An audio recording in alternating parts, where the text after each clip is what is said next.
Welcome to Moon Mind Temple. Tonight, we're going to explore something that's happening inside your head right now. That constant chatter of thoughts that never seems to take a day off. If you're enjoying this journey into Zen Buddhism for better sleep, take a moment to like this video and subscribe.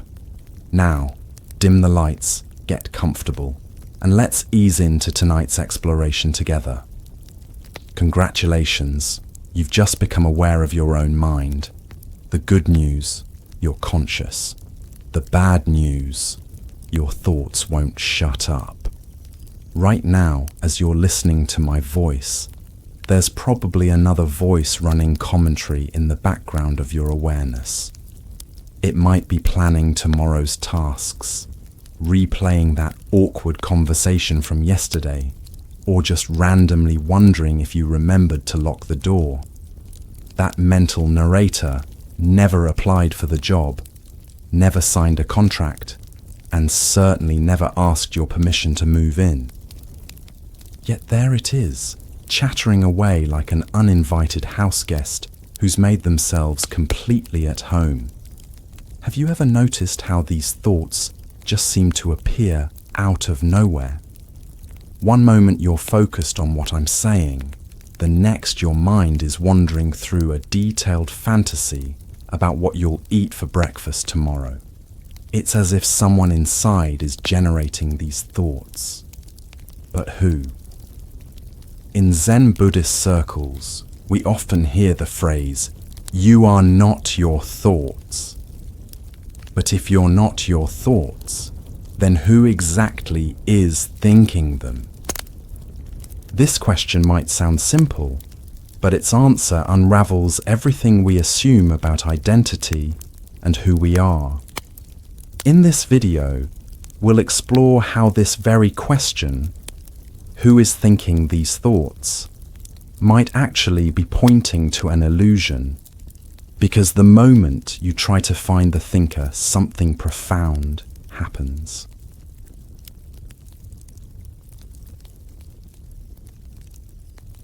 Let's try something right now. Pause for a moment and attempt to predict your very next thought. Go ahead, really try. Just take a second to forecast what thought is going to pop into your head next. Did you succeed? If you pay close attention, you'll notice something potentially groundbreaking. Thoughts arise spontaneously. You, as a separate individual, don't decide to think them. They just appear, like uninvited guests showing up at your mental doorstep. This reveals something fundamental, the absence of a separate, isolated thinker. Thoughts appear simply as occurrences within awareness. They're spontaneous appearances without a separate entity producing them. It's like waves in the ocean. They rise and fall without a separate doer behind them. The ocean isn't sitting there deciding, I think I'll make a wave right here. In one way, you could say the ocean is indeed creating the waves, but ultimately there's no individual part of the ocean doing each wave. The waves are actually temporary patterns of energy influenced by the movement of the entire ocean, a complex network of causes and conditions. Your thoughts work similarly. They're not owned by an individual entity called you. They're just energetic patterns appearing in what you might call the larger mind, a mix of what you've learned, messages you've heard, and as hypnotists and illusionists have demonstrated, even what you might have absorbed subconsciously. So, if thoughts arise spontaneously without a separate doer, then why do they feel so personal? Why does it seem like I am thinking them? The answer is identification. The mind creates a sense of ownership over thoughts. It says, these are my thoughts. I am the thinker. These are my opinions, my beliefs, and my ideas. And many people grip onto these so tightly that they create a rigid personal identity that dominates their entire life experience. But is this true? Or is it just another belief, an assumption, another thought arising within awareness? This is the ego illusion, the habit of identifying with mental activity, when in reality it's all just appearing in you. But it's not essential to you. It's you, the real you, the awareness, appearing as thought, but it's not your essential nature. If all thoughts were to disappear, you wouldn't go anywhere. Nothing would be taken away from you. You'd still be 100% you, this awareness, just without the presence of thoughts. Take a look for yourself. Look at the gap between two thoughts. Did you, the awareness, go anywhere? Or did you remain here, still 100% you? We experience that inner voice narrating, commenting, analyzing, and it feels like a self is behind it, directing, controlling, guiding. But if we investigate closely, we see that this inner voice is just thoughts appearing with no separate speaker behind it. It's like watching a movie and mistaking the characters for real people, like believing there's actually separate, independent entities behind the voices of the characters, when in reality they're appearances in the larger appearance of the movie. But who is watching the movie of thoughts? That's the real question. What if the I that we believe is doing the thinking is just another thought? This is the deep insight we're pointing to. Thoughts create the illusion of a stable self that exists over time. But when you look directly for this self, what do you find? Nothing. Just the presence of awareness appearing as everything that's appearing, including any thought. Thoughts appear and disappear without a trace, as they do. When thoughts are identified with, they appear as a long chain of apparent cause and effect. One thought triggers another. A memory sparks an emotion. An emotion fuels more thoughts. And before you know it, the mind is in a loop. This is mind identification, when awareness overlooks its larger nature and takes itself to be a limited idea, a limited thought narrative. The key is to see that thoughts are happening, but they're not happening to you. They're not you, a separate entity thinking them. They're conditioned energy patterns, movements within the larger field of consciousness, and you don't have to consent to believing them. You don't have to take them to be the essence of who you are. Because this is a huge dysfunction that appears in so many people's lives. Many of us have thoughts that are extremely self-limiting, dark or destructive, and we can take ourselves to be the one thinking those thoughts. Perhaps thoughts appear that are terrible judgments of others, and then we feel extremely guilty for even thinking them. Perhaps thoughts appear that talk about harming others or even ourselves, and we may feel extremely disturbed, trying desperately to push them away, or believing that we're the one thinking them, and perhaps actually carrying them out. So this question of who is the thinker is absolutely crucial for all of us. It's the difference between completely different outcomes in life. You are not the thoughts. You are the awareness in which they happen. When we realize the belief in our thoughts to be highly problematic, we often try to fight the thoughts. Then we might try to silence the mind, but that's like trying to calm the ocean by attempting to grab the waves, control them, or suppress them. Like a wave trying to control another wave when they're both simply movements of the entire ocean. So don't suppress the thoughts. Don't resist them. Don't personally identify with them, taking them to be the entirety of who you are and indulging in them. Rest as the awareness in which they appear. Witness them. The moment you see them as not you, as you stay knowingly aware as the awareness, they lose their power. And this isn't about denying how you think or feel, or saying thoughts are just useless illusions and trying to ignore all of them. All thoughts have some kind of information to them. They may hold a relative truth. They may often be useful and creative. They're just not the whole truth. The key is to recognize them as an aspect, conditioned energy patterns arising. All these aspects need their voice in a way. Trying to shut them up or ignore them means they just return with a vengeance, like trying to shut someone up by trapping them behind a door until they erupt into a fit of rage, smash through the door, and burst into the room screaming. Of course, there isn't really any separate entity there. It's just how they operate. Waves don't disappear and collapse into the larger medium of the ocean by trying to suppress them. They eventually lose their energy on their own and naturally collapse as you rest, watching the dancing movement of the ocean. So let's try something right now. For the next few seconds, just observe your thoughts like watching clouds drift by. Do you notice a shift? Maybe some spaciousness, maybe some stillness. That space is you. That stillness is what you are, not the passing thoughts. Again, they are an appearance of you. They are this awareness temporarily appearing as thought, but they are not essential to your being.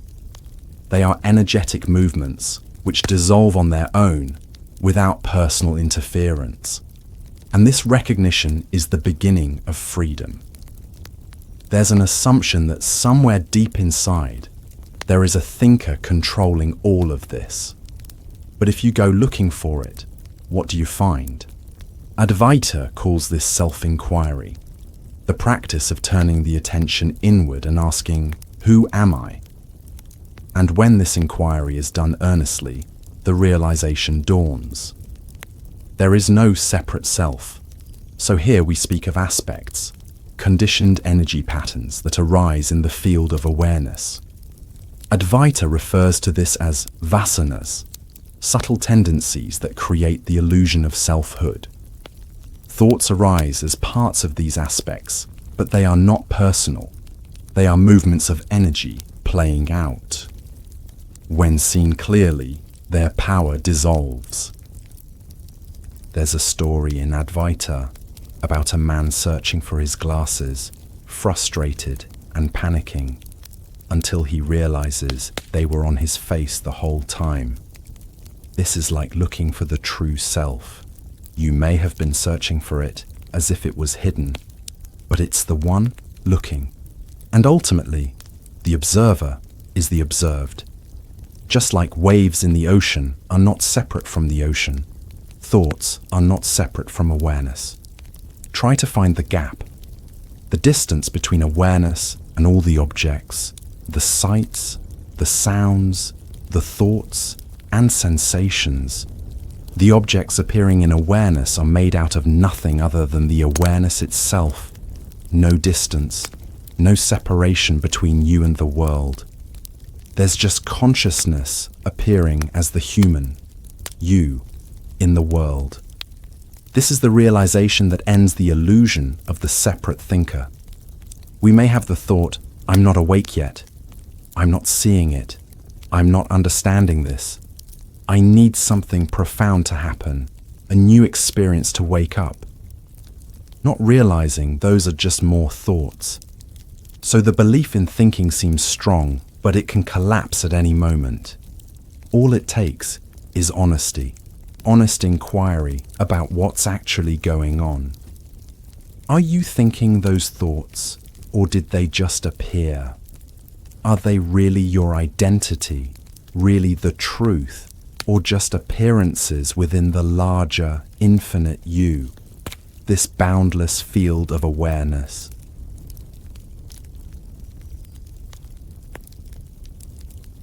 There's a traditional Advaita inquiry. Can the eye see itself?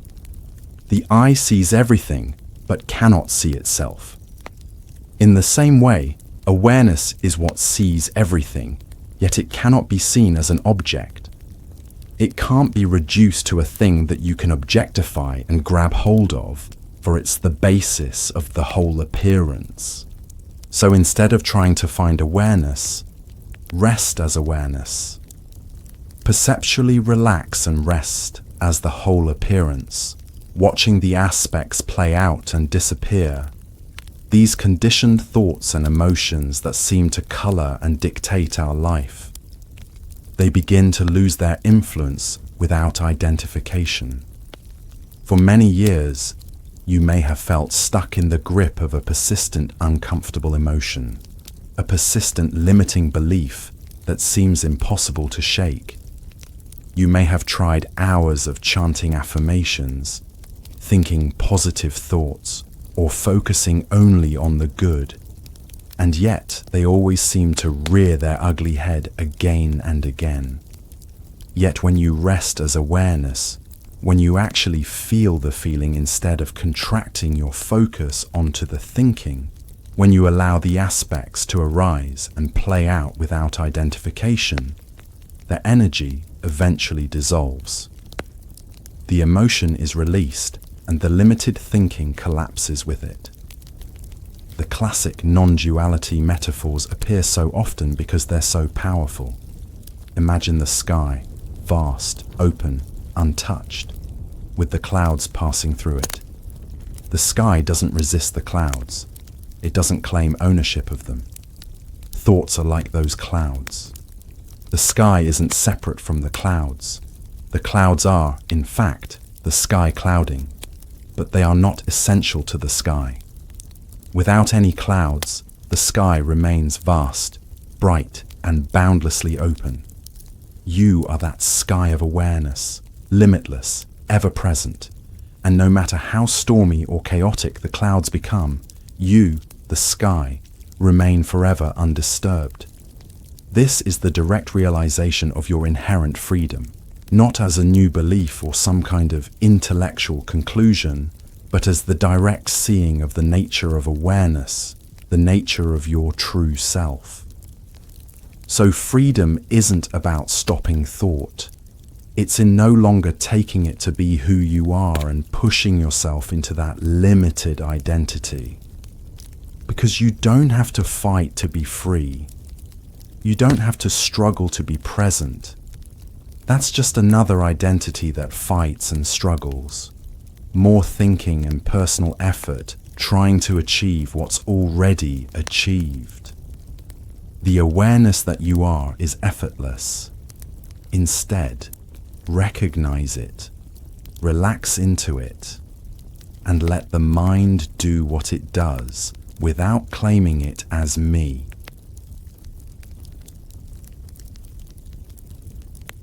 And so, if you're not your thoughts, who's thinking them? The true non-answer is a seeming paradox. If you insist on a who, you could say it's infinite awareness, not as a personal someone, but as a movement of the entire field of consciousness. The who is God, infinite being, expressing itself in an infinite myriad of forms. On the other side of the coin, you can see that there's actually no thinker at all. It's an illusion, an appearance. You see, self and no self are two sides of the same duality. The truth is non-dual, not one nor the other, yet it includes all. This is your true nature. Now, one challenge I hear from people is this: but if I don't identify with my thoughts, won't I become passive? Won't I lose my ability to function in the world? The beautiful paradox is that the opposite is true. When we stop identifying exclusively with our thoughts, we actually become more effective, more present, more responsive to what's actually happening, rather than lost in our interpretations and stories about what's happening. Consider how much mental energy is consumed by defending our positions, ruminating over past events, anxiously rehearsing future scenarios, or simply getting lost in the labyrinth of our own thinking. When we recognize thoughts as simply appearances in awareness rather than who we are, all that energy becomes available for direct engagement with life as it is. This doesn't mean we don't use thinking as a tool. Of course we do. Thinking is an incredibly useful function when applied appropriately. We use it to solve problems, to communicate, to create. But we no longer mistake the tool for the user. We no longer believe we are our thoughts.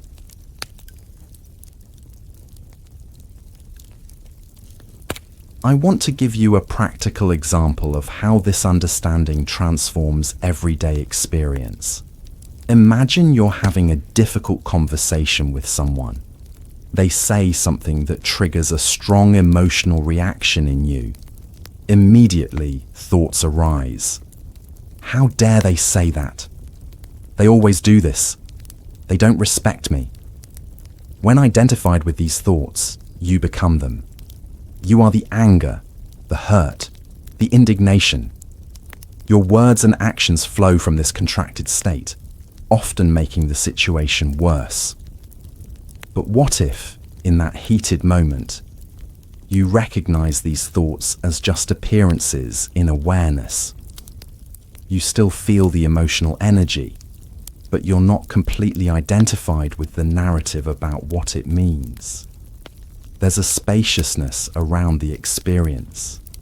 From this spaciousness, you might respond rather than react. You might sense the fear or pain behind the other person's words. You might express your own feelings clearly without attacking. The conversation could take a completely different turn. This isn't about suppressing your authentic response or pretending you're not affected. It's about relating to your thoughts and emotions from awareness rather than being completely consumed by them. And this makes all the difference in how we navigate relationships, work challenges, and daily stresses. What's remarkable is that this shift in perspective is available in any moment. It doesn't require years of meditation practice, though practice can certainly help. It simply requires a willingness to look directly at your experience and question the assumption that you are your thoughts. Think about a recent time when you were caught in a loop of worry or rumination. Maybe you were mentally rehearsing all the ways a future event could go wrong, or replaying a past interaction and thinking of all the things you should have said. We've all been there. In those moments, we're completely identified with thought. We're not aware of awareness itself. We're lost in the content of mind, rather than recognizing the context in which all content appears. But even in the midst of the most intense thought storm, awareness is always present. It's what knows the thinking is happening.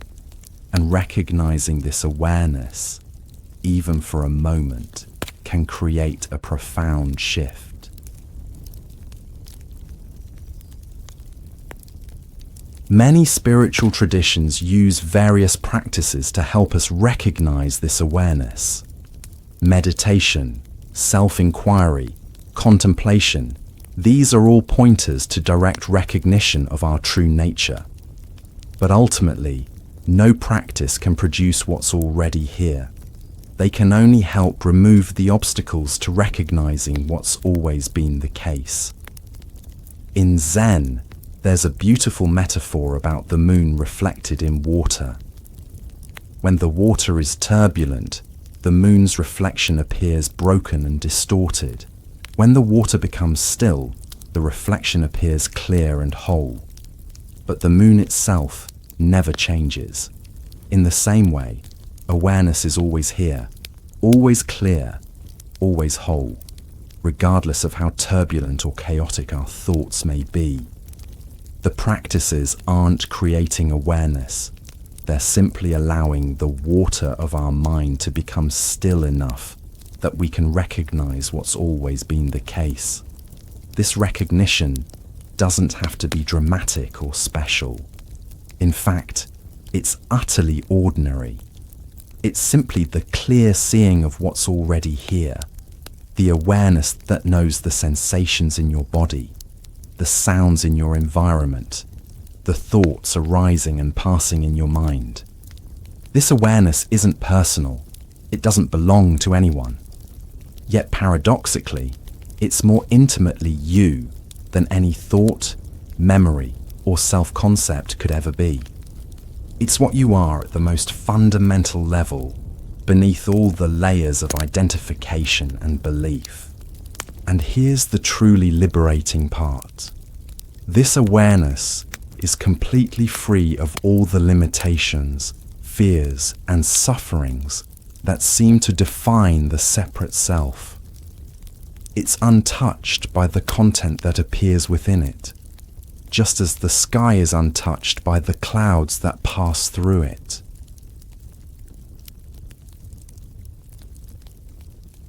Now, you might be wondering, if I'm not my thoughts, if I'm this boundless awareness, why don't I experience myself that way? Why do I feel so limited, so separate, so identified with this particular body and mind? The answer lies in what various traditions call conditioning or programming. From earliest childhood, we're taught to identify exclusively with our body, our name, our story, our thoughts, our emotions. This conditioning runs deep. It's reinforced by language, culture, education, and nearly every interaction we have. We learn to say my thoughts the same way we say my hand or my car, as if thoughts are possessions that belong to a separate self. We learn to believe that we are thinking our thoughts, rather than recognizing that thoughts simply arise within awareness. This conditioning creates a kind of hypnotic trance, a deep-seated belief in separation that colors all of our experience. We come to experience ourselves as a separate someone inside a body, looking out at a world that's fundamentally other than ourselves. But this sense of separation is itself just another appearance in awareness, a thought, a feeling, a deeply ingrained pattern of perception. It's not the truth of who we are. When we begin to question this conditioning, to look directly at our experience without the filter of our beliefs about it, cracks begin to appear in the facade of separation. We start to notice the boundless awareness that's always been here, the awareness that has no edges, no center, no inside or outside. One of the most powerful ways to recognize this boundless awareness is to notice what never changes throughout all your experience. Thoughts come and go. Emotions arise and pass. Sensations appear and disappear. Perceptions shift and transform. But the awareness in which all of this appears, that never changes. It's the same awareness now that was present when you were a child, a teenager, a young adult. It's the same awareness in joy and in sorrow, in health and in sickness, in clarity and in confusion. It never comes and goes. It's what's always here, the constant background of all experience. And yet, paradoxically, this awareness isn't a thing, an object or an entity. It has no form, no boundaries, no location. It can't be grasped or defined. It's more like the space in which all things appear, not empty nothingness, but a pregnant fullness that contains all possibilities. When we recognize this awareness as what we are, something profound happens. The sense of being a separate self, of being confined to a particular body and mind, begins to soften. We still function through this body and mind, but we no longer feel limited to them. Instead, we feel we begin to sense the boundless, interconnected nature of all things. We recognize that the same awareness that's looking out through our eyes is also the awareness in which the entire world appears. There's no inside or outside to awareness, it's all one seamless whole. This recognition transforms how we relate to every aspect of our experience. Thoughts no longer appear as my thoughts, but simply as movements within the field of awareness. Emotions no longer define who we are, but are seen as temporary energetic expressions arising and passing. Even the body is experienced not as a separate object, but as a constellation of sensations appearing in awareness. This doesn't mean we become detached or disconnected from life. Quite the opposite. When we're no longer caught in the trance of separation, we can engage with life more fully, more intimately, more compassionately. We're no longer defending a separate self against a threatening world. We're participating in the dance of life as awareness expressing itself in infinite forms. From this place, love arises naturally, not as a feeling towards something other than ourselves, but as the recognition of our shared nature, our fundamental non-separation. Compassion flows without effort because there's no other to whom we need to extend compassion. It's all us, all awareness, all one interconnected whole. This understanding has profound implications for how we live our lives. When we no longer identify exclusively with our thoughts, our choices come from a deeper place, from awareness itself, rather than the conditioned patterns of thinking.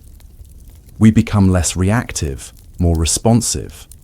We act from clarity rather than confusion, from love rather than fear. And paradoxically, we become more uniquely ourselves, more authentically expressed, when we recognize that we're not limited to the separate self. The separate self is always comparing, always conforming or rebelling, always seeking approval or asserting its difference. But when we recognize ourselves as awareness, we're free to express the unique flavor of awareness that flows through this particular body-mind without the distortions of ego identification. Think of it like this. Each wave in the ocean is unique in its expression, its height, its shape, its movement. But no wave is separate from the ocean itself. In the same way, each of us is a unique expression of awareness, but not separate from the awareness that we all share. This understanding doesn't come through more thinking or analysis. It comes through direct seeing, through looking at our own experience with honest attention. When we look for the thinker of our thoughts, what do we actually find? Not a separate entity inside our head, but simply more thoughts, more sensations, more images, all appearing in the space of awareness. And what's left when we see through the illusion of the separate thinker? Just this, the simple, undeniable fact of being aware. Not as a concept or a belief, but as the immediate reality of our experience. This awareness is not personal. It doesn't belong to anyone, yet it's more intimate than anything we call mine. So how do we live from this recognition? Not by trying to maintain a special state or by suppressing thoughts and emotions. Rather, by simply being honest about what we find when we look directly at our experience. We notice that thoughts arise on their own. We notice that there's no separate thinker to be found. We notice the awareness that's always here, always present, regardless of what's appearing within it. From this noticing, our relationship to thoughts naturally shifts. We no longer feel compelled to believe every thought, to defend our opinions as if they were our identity. or to be controlled by the endless stream of mental commentary. Instead, we recognize thoughts as movements within our larger nature, like waves on the ocean or clouds in the sky. This shift isn't just philosophical. It has profound practical implications for how we live. When we no longer identify exclusively with our thoughts, we become less reactive, less defensive, more present to what's actually happening, rather than lost in our interpretations and stories about what's happening. Let's explore this further through a practical example. Imagine you're facing a challenging problem, perhaps a difficult decision or a complex task. From a conventional perspective, you might think, I need to figure this out. I need to think harder. You might strain and struggle, spinning in circles of thought. But from the perspective of Zen, the approach is quite different. You still engage with the problem, but you do so from a place of spacious awareness rather than contracted thinking. You allow thoughts to arise naturally without forcing them or identifying with them. You create space for insight to emerge. This doesn't mean you become passive or disengaged. On the contrary, you become more effectively engaged because you're no longer limited by your habitual thought patterns. You can access a deeper intelligence that includes but transcends conceptual thinking. Buddhism points to this difference between doing and being done. When we're identified with thoughts, we believe we're the doer, the one making decisions, solving problems, directing our life. But when we look closely, we see that even the sense of being the doer is itself just another appearance in awareness. Actions happen, decisions are made, problems are solved, but not by a separate self. Rather, they unfold as movements of the entire field of awareness, influenced by countless conditions and causes. Our sense of being the doer is added after the fact, a mental story that claims ownership of what's already happening. This doesn't mean we're helpless puppets or that our choices don't matter. It means that the true source of our choices and actions is much deeper than the separate self we typically identify with. It's the vast intelligence of awareness itself, which includes but transcends the limited perspective of the individual. When we recognize this, our relationship to thought shifts naturally. We no longer feel that we are thinking thoughts. Rather, we notice that thoughts are appearing in awareness, sometimes useful, sometimes not, but never defining who we are. In practical terms, this understanding transforms how we relate to challenging emotions and experiences. When difficult feelings arise, anger, fear, sadness, anxiety, we no longer identify with them as my anger or my anxiety. We recognize them as temporary energetic patterns arising in awareness. We don't need to suppress these feelings or act them out. We can simply allow them to be as they are, to move through us without resistance. In this allowing, these emotions often transform naturally, revealing their deeper message or simply dissolving on their own. The same applies to physical pain and discomfort. While we may still seek appropriate treatment, we no longer add the suffering of resistance and identification to the physical sensation. We can experience pain directly, without the additional mental anguish of "why me?" or "I can't bear this." Even our sense of self becomes more fluid and less fixed. Rather than maintaining a rigid identity based on particular thoughts, memories, and beliefs, we discover an identity that's open, responsive, and not limited to any particular content of mind. We are the awareness in which all identities appear, not any specific identity itself. This doesn't mean we lose our individuality or our ability to function in the world. On the contrary, we function more effectively because we're no longer confined by a narrow self-concept. We can respond to each situation freshly without the burden of maintaining a consistent self-image. In relationships, this understanding can be transformative. When we no longer identify completely with our thoughts and opinions, we can listen more openly to others.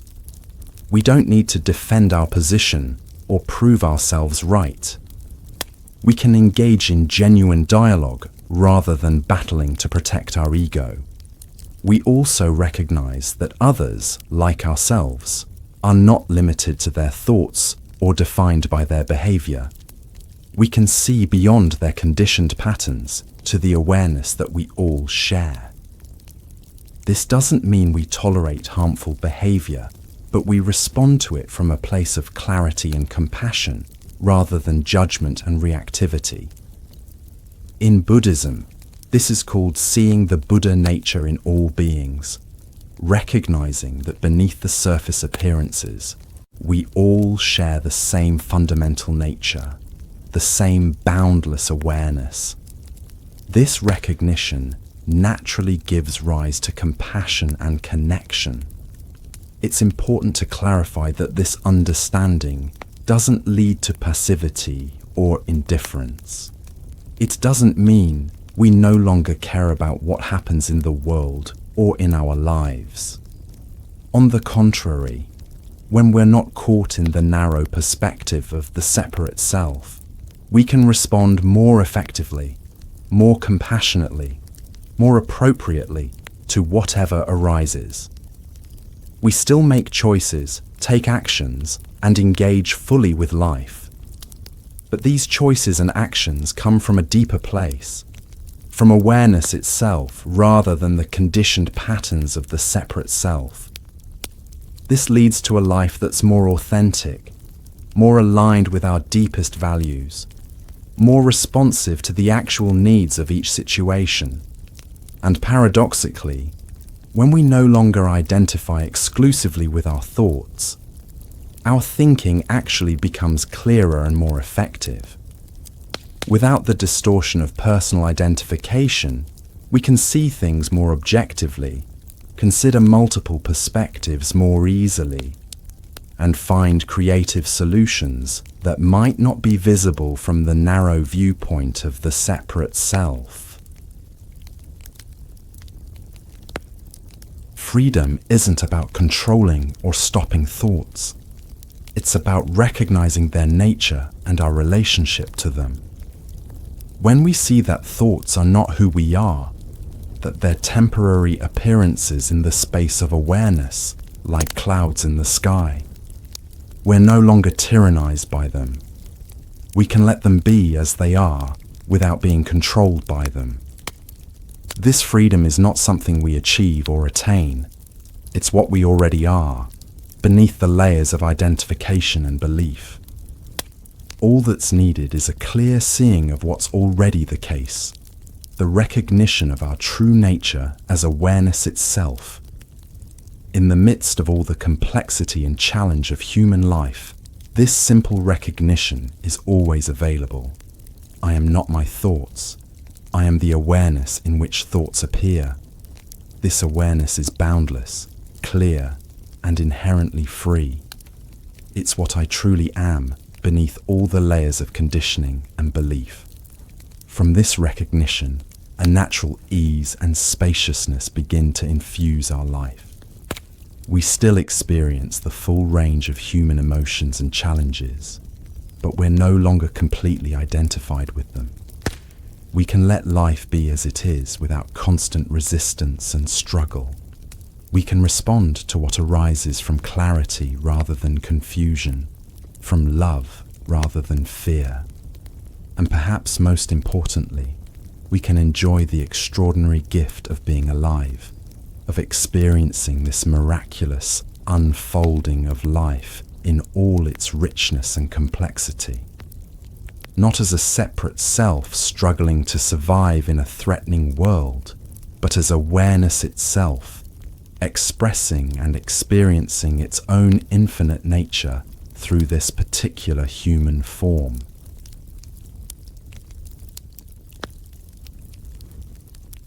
For Buddhist practitioners, the path of practicing this understanding is sometimes referred to as the middle way, a path between the extremes of indulgence and asceticism, between total identification with thoughts and trying to eliminate them completely.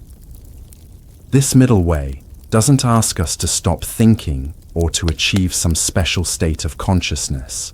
It simply invites us to see what's already here, the awareness that's present in every experience, the awareness that we already are. In Zen, there's a saying, before enlightenment, chop wood, carry water. After enlightenment, chop wood, carry water. The outer activities of life may look the same, but our relationship to them has profoundly shifted. We no longer experience them as a separate self doing activities in a world outside itself, but as awareness expressing itself in infinite forms and activities. This shift in perspective doesn't require years of arduous practice, though practice can certainly help clear away the habitual patterns that obscure this recognition. It can happen in any moment when we're willing to look directly at our experience without the usual overlay of interpretation and judgment. And it's not an all-or-nothing realization. We may have glimpses of our true nature, moments of clarity when we recognize ourselves as awareness rather than being lost in thought. These glimpses gradually deepen and extend as we become more familiar with resting as awareness rather than identifying with the content of mind. But even a single clear glimpse can be transformative, shifting our entire relationship to our experience. Once we've recognized, even briefly, that we are not limited to our thoughts, that we are the awareness in which thoughts appear, we can never completely forget it. It remains as a seed of truth that continues to grow and flourish, even amidst the challenges and distractions of daily life. What's truly remarkable is that this recognition is always available, in every moment. It doesn't require special conditions or experiences. It only asks us to look directly at what's already here, the awareness that feels the sensations in your body, that hears the sounds in your environment. This awareness isn't distant or abstract. It's not something to achieve or attain. It's the most immediate and intimate reality of your experience, more present than any thought, any emotion, any sensation. It's what you are, beneath all the layers of identification and belief. And recognizing this awareness as what you are brings a profound shift in perspective. The sense of being a separate self, confined to a particular body and mind, begins to soften. You still function through this body and mind, but you no longer feel limited to them. Instead, you begin to sense the boundless, interconnected nature of all things. You recognize that the same awareness that's looking out through your eyes is also the awareness in which the entire world appears. There's no inside or outside to awareness. It's all one seamless whole. This recognition transforms how you relate to every aspect of your experience. Thoughts no longer appear as my thoughts, but simply as movements within the field of awareness. Emotions no longer define who you are, but are seen as temporary, energetic expressions arising and passing. Even the body is experienced not as a separate object, but as a constellation of sensations appearing in awareness. In Zen Buddhism, this direct seeing is often described as returning to our original nature, to the mind before thinking, the face before we were born. It's not about achieving something new or special, but about recognizing what's always been the case. And this recognition doesn't come through more thinking or analysis. It comes through direct seeing, through looking at our own experience with honest attention. When we look for the thinker of our thoughts, what do we actually find? Not a separate entity inside our head, but simply more thoughts, more sensations, more images, all appearing in the space of awareness. And what's left when we see through the illusion of the separate thinker? Just this, the simple, undeniable fact of being aware, not as a concept or a belief, but as the immediate reality of our experience. This awareness is not personal. It doesn't belong to anyone, yet it's more intimate than anything we call mine. It's the peace we've been looking for all along, the peace that comes not from achieving or attaining anything, but from recognizing what's already here, the awareness that we are, the awareness that contains and transcends all the apparent complexity and challenge of human life. This peace is always available in every moment. It's the backdrop of all experience, the context in which all content appears.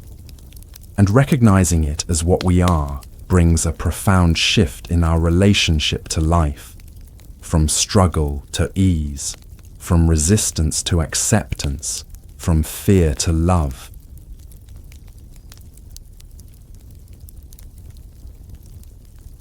So we've been exploring this profound Zen insight that you're not your thoughts, that they simply appear in awareness without a separate thinker producing them.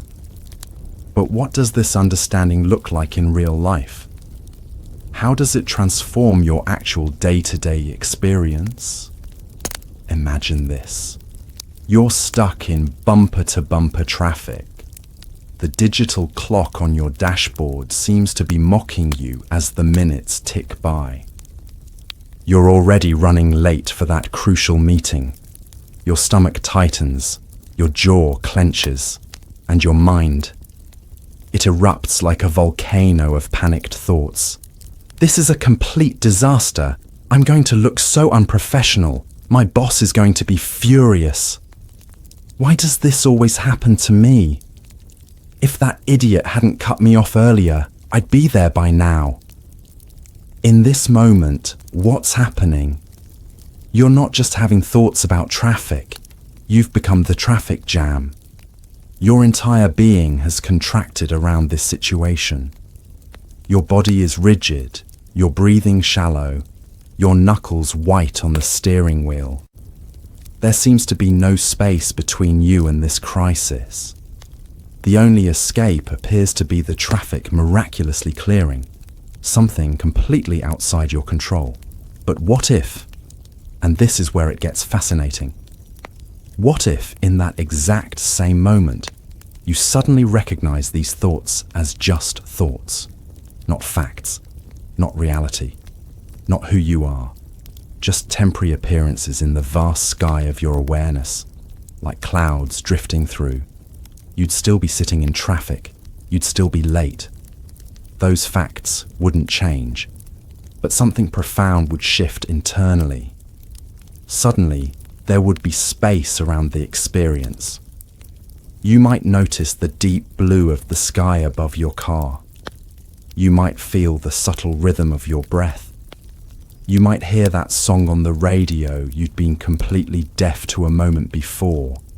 You might even find yourself smiling at the absurdity of it all. This is the practical freedom that Zen points to. Not freedom from circumstances, but freedom within circumstances. Not the absence of thoughts, but a radically different relationship to them.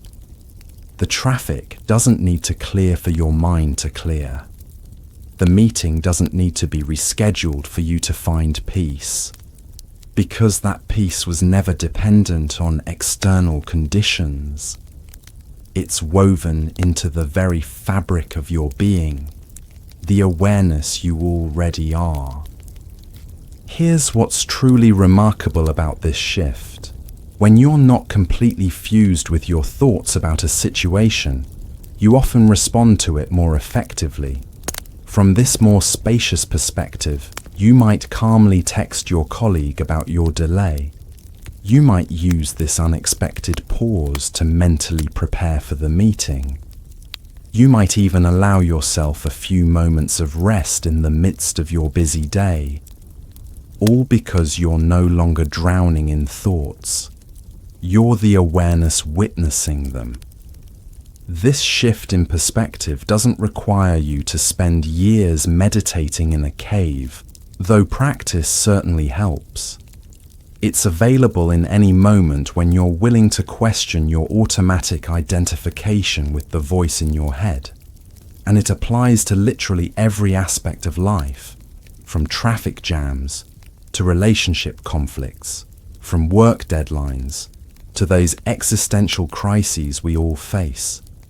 Think about how we usually approach problems. When something challenging appears in our lives, our default response is to think harder, analyze more intensely, mentally rehearse every possible scenario and outcome. And yes, thinking absolutely has its place. It's a magnificent tool for certain kinds of problems. That spreadsheet isn't going to balance itself. But what if the most challenging problems you face aren't actually solved by more thinking? What if they're solved by stepping back from thought entirely and accessing a different kind of intelligence? The intelligence of awareness itself. This is what Zen masters are pointing to when they talk about not knowing or beginner's mind. It's not about becoming stupid or ignorant. It's about a profound receptivity, an openness that isn't constrained by all your preconceptions and habitual thought patterns. It's the mind that sees what's actually here, not what it thinks should be here. From this more spacious perspective, insights can arise that would never be available through effort-based thinking.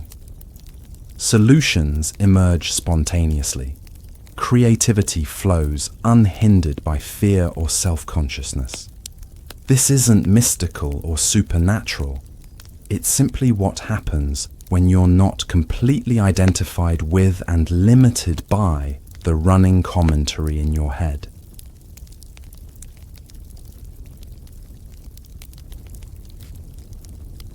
Now let's talk about emotions.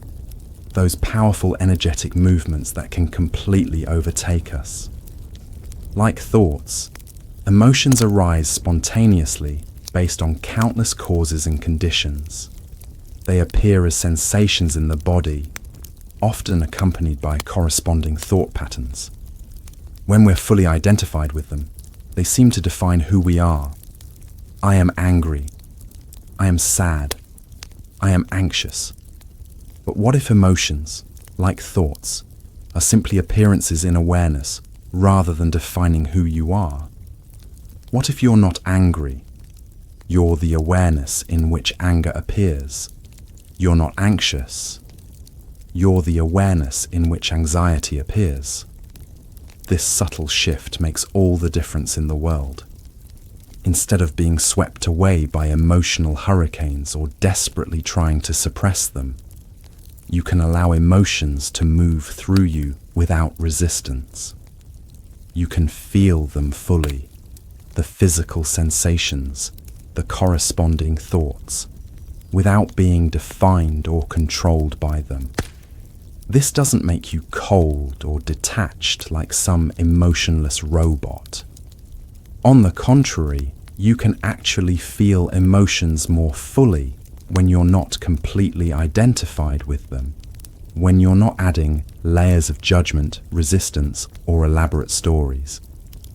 You can experience anger without acting from anger, sadness without drowning in sadness, anxiety without being paralyzed by anxiety. And like thoughts, emotions tend to move and transform naturally when they're not resisted or clung to. They deliver their message, express their energy, and then naturally dissolve, like waves that rise, crest, and return to the ocean. No wave ever got stuck in the middle of the ocean, refusing to change form. Yet humans get stuck in emotional states for days, months, sometimes even years, because we've identified with them as who we are.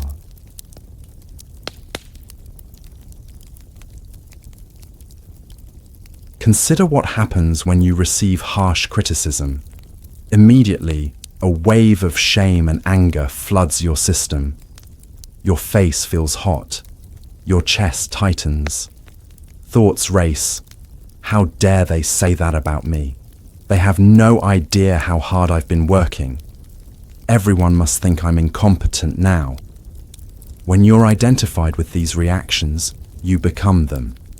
You are the shame, the anger, the defensive thoughts. From this contracted state, you might lash out, withdraw, or obsess over the interaction for days. The criticism becomes a personal attack on your very being. But what if, in that heated moment, you recognized these thoughts and emotions as just appearances in awareness? You'd still feel the energetic charge, but you wouldn't be completely consumed by it. There would be space around the experience. You might notice the physical sensations without the added storyline. You might recognize that the criticism is about your work, not your worth as a human being. From this more spacious perspective, you might respond rather than react. You might consider whether there's anything useful in the feedback, or you might set a clear boundary if the criticism was truly unfair. Either way, your response would come from clarity rather than reactivity, from awareness rather than identification. This understanding also transforms our relationship to physical pain and discomfort. While we may still seek appropriate treatment, no Zen master would tell you to ignore a broken leg. We no longer add the suffering of resistance and identification to the physical sensation. We can experience pain directly, without the additional mental anguish of, "Why me?" or "I can't bear this," or "This should not be happening." Without these mental overlays, pain is just sensation, intense perhaps, but not inherently unbearable. The true suffering comes from the mental resistance to what is, the thoughts about the pain rather than the pain itself. There's a profound teaching from Zen Buddhism that highlights this distinction. A monk asked his master, "How do I escape from heat and cold?" The master replied, "Why not go where there is no heat or cold?" The monk asked, "Where is there no heat or cold?" The master answered, "When it's cold, the cold kills you. When it's hot, the heat kills you." This cryptic response points to something profound. When we fully experience cold without the added mental resistance, when we're killed by the cold, the suffering dissolves. The physical sensation remains, but the mental anguish disappears. We become one with the experience, rather than fighting against it from the position of a separate self. This is why Zen masters throughout history have been able to endure incredible physical hardships with remarkable equanimity. It's not because they don't feel pain. They absolutely do. It's because they don't add the additional layer of mental suffering to the physical sensation. They experience the pain directly, without resistance, without identification, without the narrative of a separate self that shouldn't be experiencing this. But perhaps the most profound transformation comes in our relationships with other people. When we recognize that we're not defined by our thoughts, that we're the awareness in which thoughts appear, we naturally extend this understanding to others as well. We recognize that they too are not limited to their thoughts, opinions, or behaviors. They too are awareness, temporarily identifying with particular patterns of thinking and feeling. This recognition doesn't mean we excuse harmful behavior or pretend that actions don't have consequences. But it does mean we can respond from a place of clarity and compassion rather than judgment and reactivity. We can address the behavior without condemning the person. We can set boundaries without creating enemies. And we can listen, truly listen, to perspectives different from our own. When we're not completely identified with our thoughts and opinions, we're not threatened by differing viewpoints. We don't have to defend our position or prove ourselves right. We can engage in genuine dialogue, learning and growing together.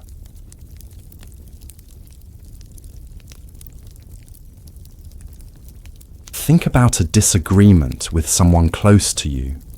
When you're deep in it, it probably feels like there's you with the right perspective and them with the wrong one. Their viewpoint may seem not just different, but threatening to your very identity. That's because when we're identified with our thoughts, any challenge to those thoughts feels like a challenge to who we are. But what if neither of you is your thoughts? What if you're both the awareness in which different thoughts and perspectives are appearing? Suddenly, disagreement doesn't have to mean division. You can honor the unique way awareness is expressing itself through each of you, even when those expressions seem to conflict. This understanding transforms how we relate to those closest to us, our partners, family members, and friends. We recognize that beneath the surface differences and occasional conflicts, we share the same fundamental nature. We're all awareness, temporarily expressing itself through different forms, personalities, and perspectives. From this recognition, love and compassion arise naturally, not as emotions we have to generate or maintain, but as the natural expression of our shared nature. We don't have to try to love others. When we recognize what we truly are, love is what we are. This doesn't mean relationships become perfect or conflict-free, but conflicts are no longer threatening to our sense of self. They're seen as temporary misunderstandings or differences in perspective rather than fundamental opposition. We can navigate them with more grace, more humor, more flexibility. Zen Buddhism offers a powerful story that illustrates this understanding. Two monks were walking along a path when they came to a river. A young woman was standing there, unable to cross because the water was too deep. Without hesitation, the older monk picked her up, carried her across the river, and set her down on the other side. The monks continued their journey in silence. Hours later, the younger monk could no longer contain himself. "As monks," he said, "we're not supposed to touch women. Why did you carry that woman across the river?" The older monk replied, "I put her down on the riverbank hours ago. Why are you still carrying her?" This story beautifully illustrates how our thoughts create suffering long after an event has passed. The younger monk was still carrying the woman in his mind, tormenting himself with thoughts about rules and propriety. The older monk, in contrast, responded directly to the needs of the situation and then let it go completely. This is the freedom that comes from recognizing we are not our thoughts, the freedom to respond appropriately to each situation without being bound by rigid rules or mental constructs. The older monk wasn't ignoring the monastic precepts. He was expressing their true spirit, compassion and service, rather than being caught in their letter. And this freedom is available to all of us in every moment. It doesn't require special conditions or experiences. It only requires recognizing what we already are, the awareness in which all experience appears, and allowing that recognition to inform our engagement with life. When we're caught in identification with thoughts, we're constantly filtering our experience through concepts, judgments, and beliefs. We're not seeing reality as it is, but as we think it is, or should be. We're arguing with reality, resisting what is, creating suffering for ourselves and others. But when we recognize ourselves as awareness, we can see more clearly, respond more appropriately, engage more fully with life as it is, rather than as we think it should be. This doesn't mean we become passive or indifferent. It means we act from clarity rather than confusion, from love rather than fear, from wholeness rather than fragmentation. This understanding also transforms our relationship with ourselves. The harsh self-judgment, the endless self-improvement projects, the sense of never being good enough. All of these stem from identifying with thoughts about who we should be, rather than recognizing what we already are. When we recognize ourselves as awareness rather than a collection of thoughts and self-concepts, the need for constant self-improvement naturally relaxes. We still grow and learn, but not from a sense of fundamental lack or inadequacy. We grow as awareness expressing itself more fully, more clearly, less obstructed by limiting beliefs and patterns. This doesn't mean we become complacent or stop setting goals and aspirations, but our goals come from a different place, from awareness itself rather than the conditioned patterns of the separate self. They're expressions of our deepest values and intuitions, rather than attempts to fix or complete ourselves. And paradoxically, when we no longer feel we need to change ourselves to be worthy or complete, authentic change happens more easily, without the added pressure and resistance that come from self-improvement projects. We naturally unfold and evolve in accordance with our deepest nature.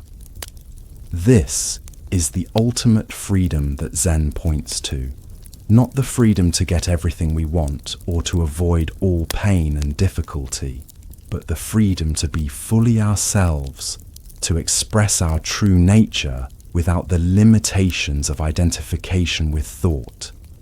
It's the freedom to live from awareness itself, rather than from the narrow perspective of the thought-identified self. And this freedom is not something distant or abstract. It's available right now, in this very moment. It's as close as your own awareness, the awareness that's hearing these words, that feels the sensations in your body, that notices the sounds in your environment. There's a famous Zen story that illustrates this immediate availability of freedom. A student asked Master Ichu, "What is the meaning of Zen?" The master picked up his teacup, took a sip, and then set it down. That was his entire answer. What was he showing? That Zen isn't about special states or complex philosophies. It's about direct experience, the The simple act of drinking tea, fully present, without the overlay of conceptual thinking.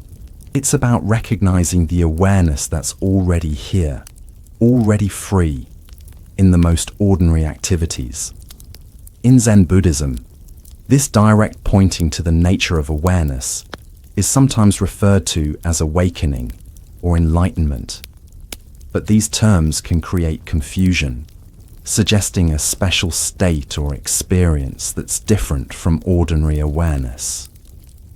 The truth is both more ordinary and more extraordinary than that. Awakening isn't about achieving a special state of consciousness. It's about recognizing what's already here, the awareness that you already are. It's like a fish finally noticing the water it's been swimming in its entire life. The water was always there, always present, but unrecognized because it was so pervasive, so fundamental to the fish's experience. In the same way, awareness is so fundamental to our experience that we typically overlook it, focusing instead on the content that appears within awareness: thoughts, emotions, sensations, perceptions. But with a simple shift of attention, we can recognize awareness itself, the context in which all content appears. And this recognition isn't a one-time event after which everything is magically transformed. It's more like a continuous process of remembering and forgetting, recognizing and overlooking. We may have glimpses of our true nature, moments of clarity when we recognize ourselves as awareness rather than being lost in thought. And then we forget again, becoming reabsorbed in the content of experience. But each recognition makes the next one more likely, more accessible. We begin to develop a kind of muscle memory for recognizing awareness. And over time, these recognitions may deepen and extend, becoming more stable and pervasive. This doesn't mean we never get caught in thought identification again. Even the most awakened beings still have thoughts, still experience the full range of human emotions, still encounter the same challenges and difficulties as everyone else. The difference is in their relationship to these experiences, recognizing them as appearances within awareness rather than defining who they are. There's a famous Zen saying, "Before enlightenment, chop wood, carry water. After enlightenment, chop wood, carry water." The outer activities remain the same, but our relationship to them transforms completely. Before recognition of our true nature, we experience ourselves as separate doers of actions, constantly striving to achieve something or become something. After recognition, we experience the same activities as spontaneous expressions of the whole, happening by themselves without a separate doer. Consider the simple act of walking. When you're identified with thoughts, walking is something that you do, a separate self moving a body through space. But when you're resting as awareness, walking just happens. The intention to walk arises, the body moves. Sensations of movement appear in awareness, all happening by themselves without a separate controller or doer. This doesn't mean you become a passive observer of life. It means you participate in life more fully, more directly, without the interference of a separate self that's constantly commenting, judging, and trying to control. Actions flow more naturally, more responsively, more in harmony with what each situation calls for. And this is why Zen puts such emphasis on practice, not as a means to achieve enlightenment in the future, but as a continuous remembering of what we already are. Whether through meditation, self-inquiry, or mindful engagement with daily activities, practice helps us cultivate the habit of recognizing awareness rather than being lost in thought.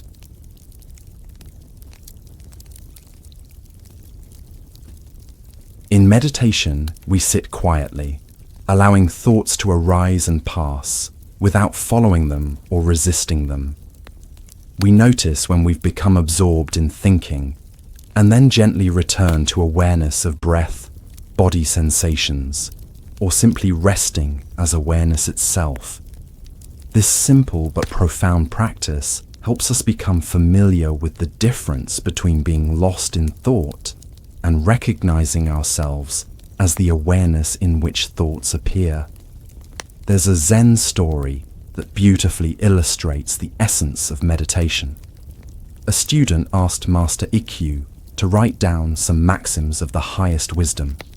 The master took his brush and wrote, "Attention." The student said, "Is that all?" The master wrote, "Attention, attention." The student became irritable and said, "That doesn't seem very profound or subtle to me." In response, the master wrote, "Attention, attention, attention." The student demanded, "What does attention mean anyway?" The master replied, "Attention means attention."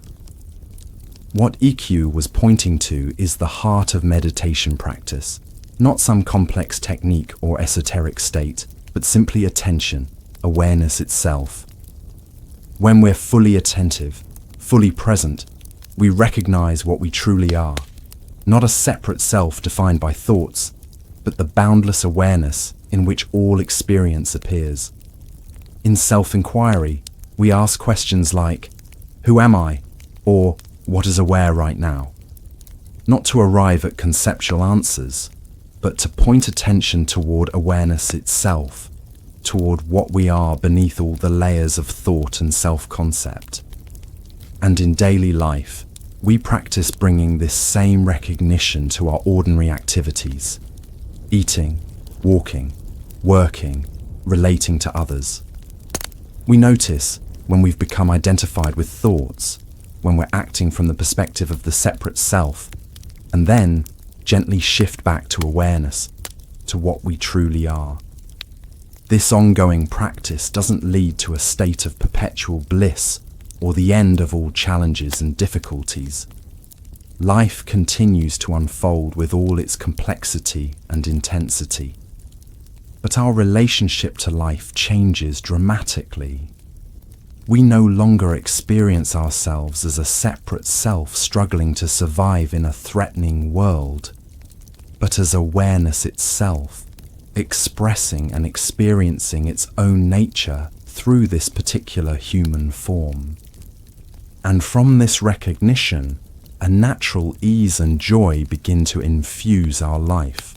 Not the conditional happiness that depends on getting what we want and avoiding what we don't want, but the unconditional joy of being itself, of awareness expressing and experiencing its own infinite nature. One of the most beautiful aspects of this understanding is that it's not dependent on any particular belief system or religious framework. While we're exploring it through the lens of Zen Buddhism, this direct recognition of awareness as our true nature is available to anyone, regardless of their background or beliefs. You don't have to be a Buddhist or even spiritual to recognize that you are not your thoughts, that you're the awareness in which thoughts appear. This is a direct observation about the nature of experience, not a religious doctrine or philosophy to believe in. And this recognition doesn't require you to abandon your existing beliefs or adopt new ones. It simply invites you to look directly at your experience, to notice what's already here, but typically overlooked. The awareness that you are, the awareness that's hearing these words right now. This simplicity is why Zen often uses such direct, minimalist language. It doesn't want to give the mind more concepts to grasp onto, more beliefs to identify with. It wants to point directly to what's already here, to what you already are. In fact, Zen masters sometimes say that Zen has nothing to teach, nothing to give you. It can only point to what you already have, what you already are. Like a finger pointing to the moon, the teachings are not meant to be grasped and believed, but to direct your attention toward direct seeing. And this direct seeing is available in any moment when you're willing to look. It doesn't require special conditions or experiences. It doesn't require years of practice or study. It only requires a willingness to question your assumptions about who you are and to look directly at the nature of awareness itself.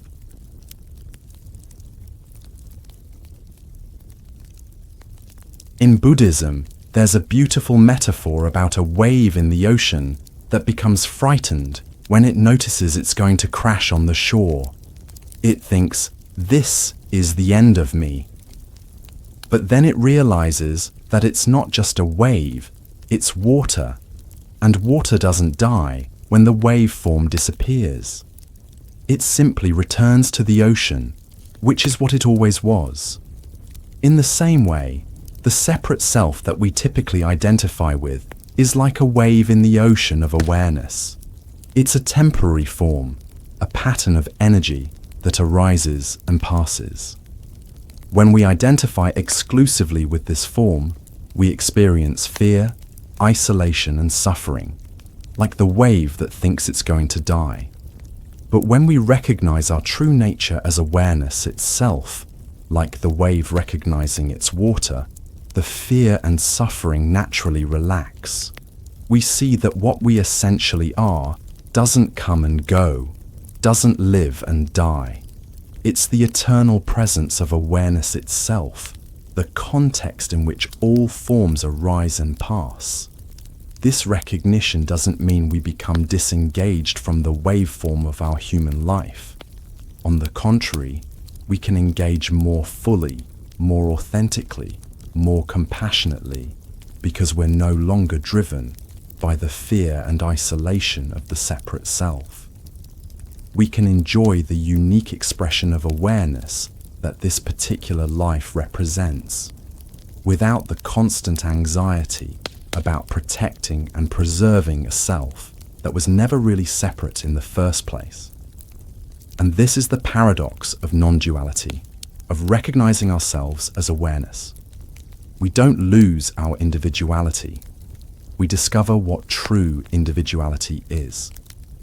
Not the isolated, defensive, separate self, but the unique expression of awareness that this particular life represents. Like a wave that knows it's the ocean, we can fully express our unique form while recognizing our essential nature as boundless awareness. This understanding also transforms our relationship to time.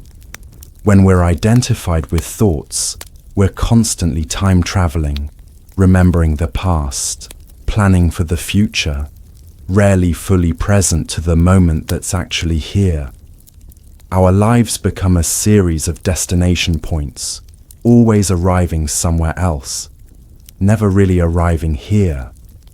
But when we recognize ourselves as awareness, we naturally rest in the present moment, not because we're trying to be present, but because awareness itself is always present.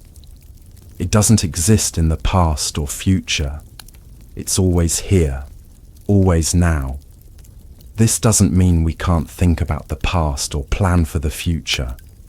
Of course we can, but we do so from the ground of present awareness rather than being lost in time. We remember the past without being confined by it. We plan for the future without sacrificing the only moment that's ever actually here, this one. And in this present moment awareness, life becomes incredibly vivid and immediate. Colors seem more vibrant, sounds more clear, sensations more alive. We're not experiencing them through the filter of our concepts and judgments, but directly as they are. This is what Zen means by ordinary mind. the mind that experiences things directly, without the constant overlay of thought and judgment. This directness also transforms how we relate to nature and the world around us. When we're not caught in the web of our thoughts and self-concerns, we can truly see the bird on the branch, the cloud in the sky, the flower by the path. We can appreciate the extraordinary beauty and mystery of existence, not as an idea, but as a direct experience. And we begin to sense the interconnectedness of all things, not as a concept or belief, but as a lived reality. We recognize that the boundaries we perceive between ourselves and the world, between this and that, are mental constructions rather than absolute realities. Beneath these apparent separations, everything is one seamless whole. Awareness expressing itself in infinite forms. This understanding also transforms our relationship to death and impermanence.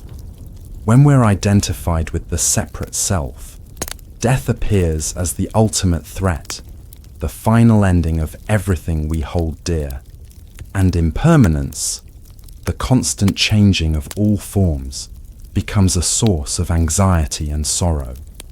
But when we recognize ourselves as awareness rather than a separate self, death and impermanence appear in a different light. We see that what we essentially are, awareness itself, doesn't come and go, doesn't live and die. It's the eternal presence in which all forms arise and pass. The particular form that this life takes will certainly change and eventually end. But what we essentially are remains untouched by these changes.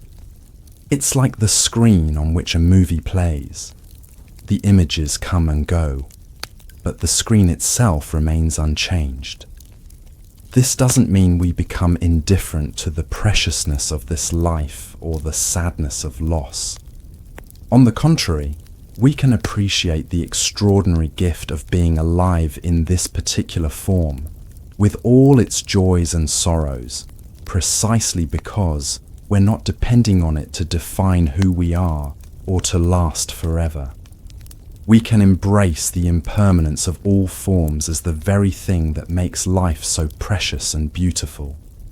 Like a rainbow that appears briefly and then dissolves, the transient nature of experience makes it more exquisite, not less. And we can face death not as the ultimate tragedy, but as a natural transition, a changing of form. This doesn't mean there's no sadness or grief in loss. Of course there is. But beneath the sadness, there's a recognition that what we essentially are cannot be lost, because it was never separate, never confined to a particular form in the first place.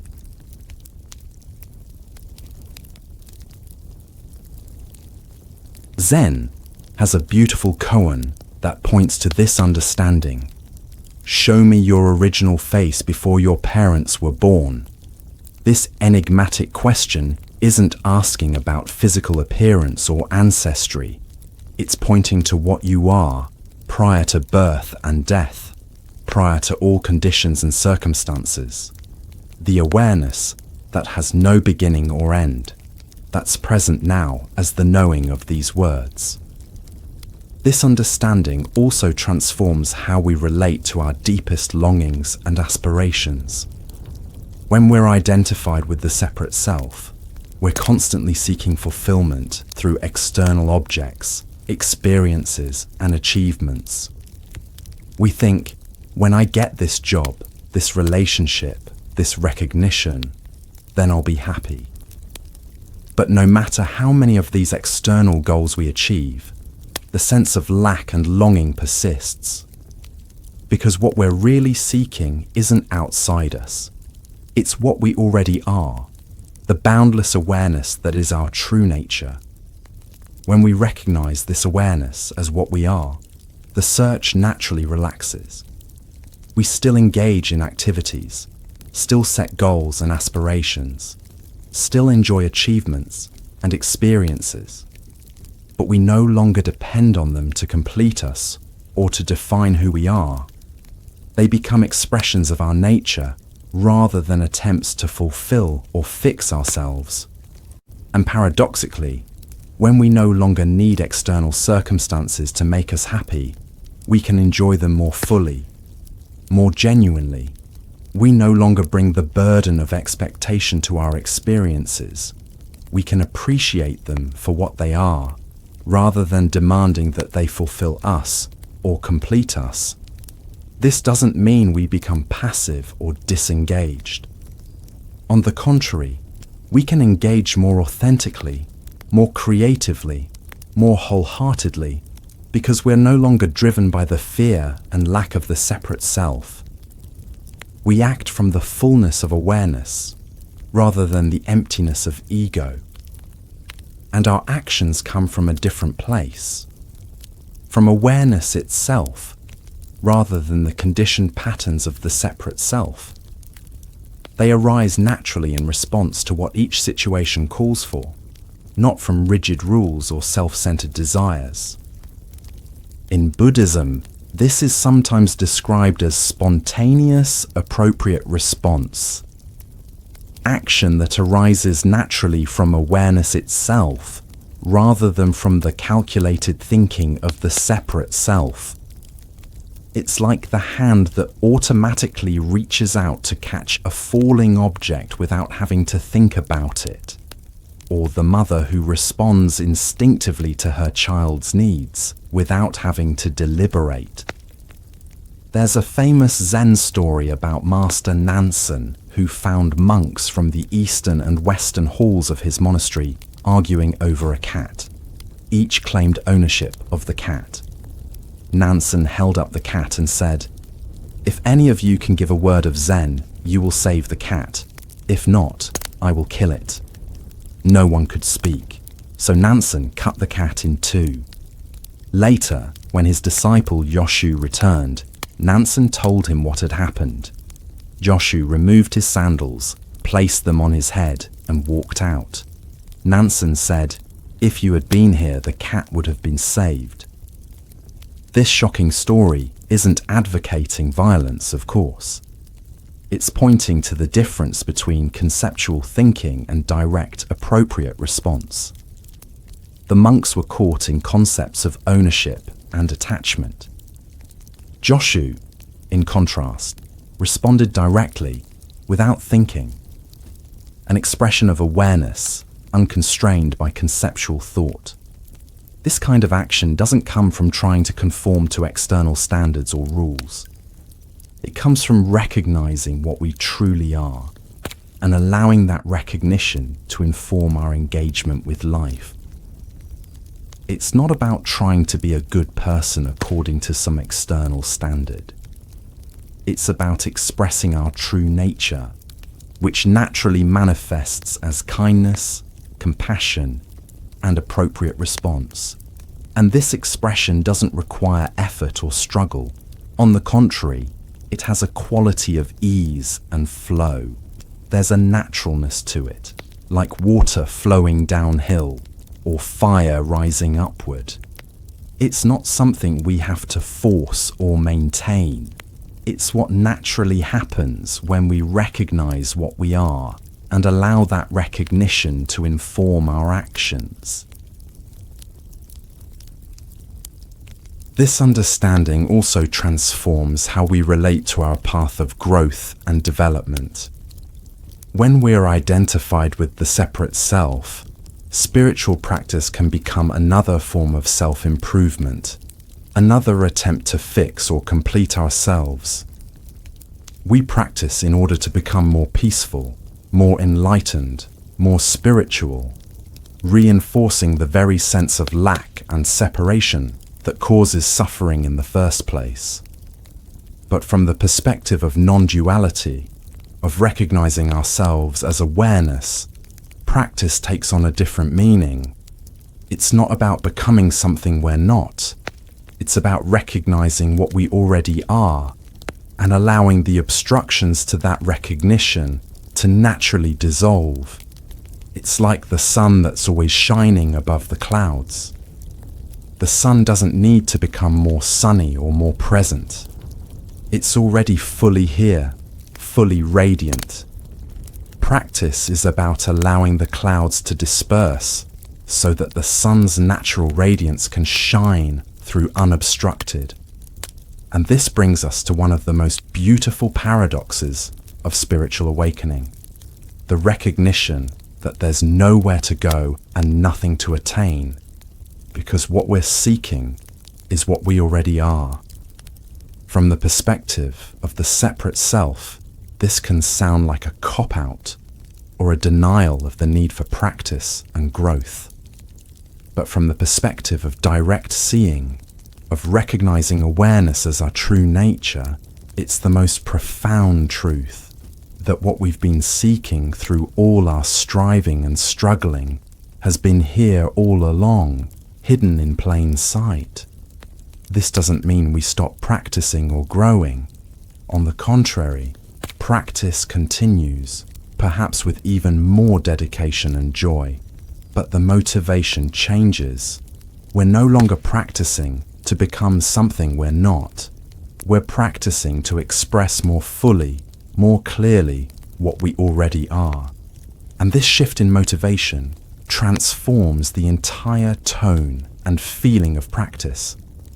There's a lightness to it, a joy, a sense of homecoming rather than striving to reach a distant goal.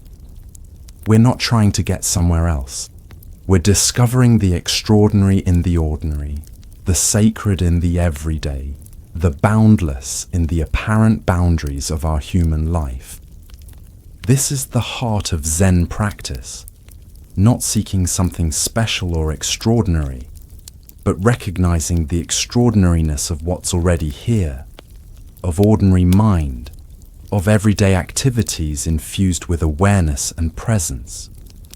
And this recognition is available in every moment. When we're washing dishes, walking down the street, having a conversation, dealing with challenges, celebrating joys. It's not confined to special times or sacred spaces.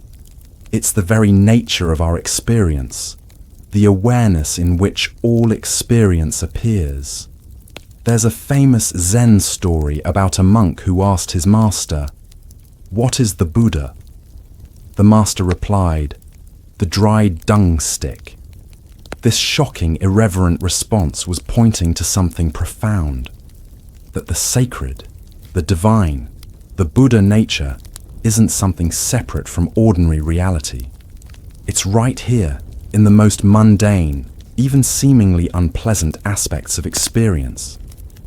So if you're not your thoughts, who's thinking them? The direct, non-conceptual answer is that there is no separate thinker. There's just thought arising in awareness, like waves in the ocean, like clouds in the sky. The belief in a separate thinker is itself just another thought, another appearance in awareness. When we recognize this, a natural freedom arises, the freedom to experience thoughts without being tyrannized by them. We can let thinking happen without believing and reacting to every thought that appears. We can rest as the awareness in which thoughts arise and pass, neither suppressing them nor being controlled by them. And from this recognition, our entire relationship to life transforms. We no longer experience ourselves as a separate self struggling to survive in a threatening world, but as awareness itself, expressing and experiencing its infinite nature through this particular human form.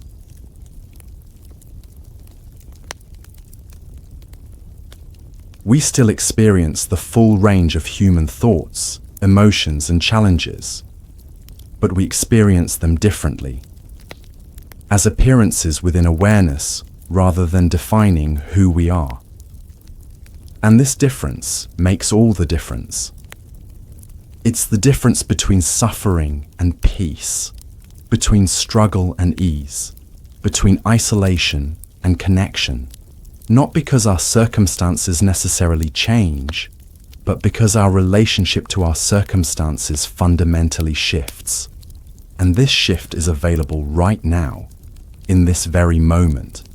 It doesn't require special conditions or experiences. It only requires a willingness to look directly at the nature of awareness itself, to recognize what you already are beneath all the layers of thought and self-concept. So let's take a moment to simply rest as awareness, to notice what's already here, but typically overlooked in our absorption with the content of experience. Notice the awareness that's hearing these words, that feels the sensations in your body, that notices the sounds in your environment. Notice that this awareness isn't located anywhere specific. It has no boundaries, no edges, no center or periphery. It's just this open, boundless presence in which all experience appears. And notice that this awareness doesn't require effort or struggle. It's effortlessly present, effortlessly aware. You don't have to try to be aware. You are awareness. It's what you already are, beneath all the layers of identification and belief. This recognition is the heart of Zen Buddhism, not as a philosophy to believe in or a teaching to understand, but as a direct seeing of what's already the case.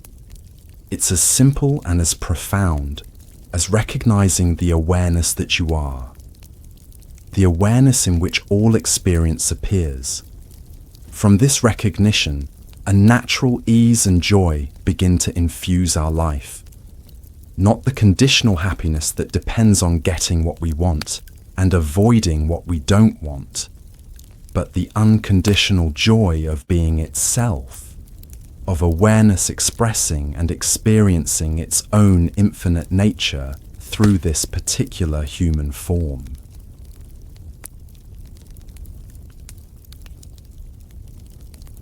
There's a profound Zen teaching story that illustrates the immediacy and simplicity of this recognition.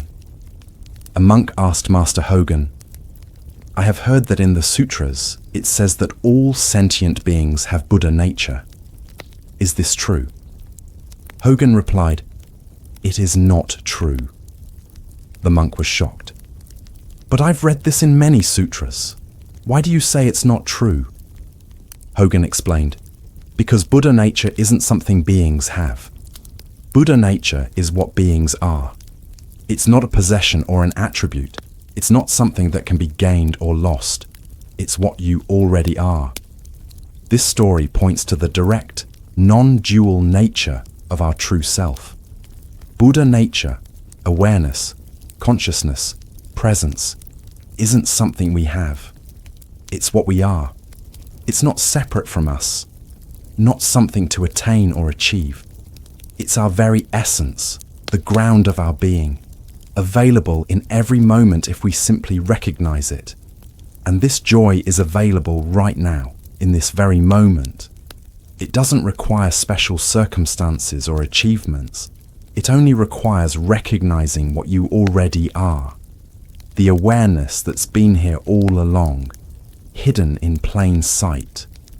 So as you drift into sleep tonight, allow this recognition to be your companion.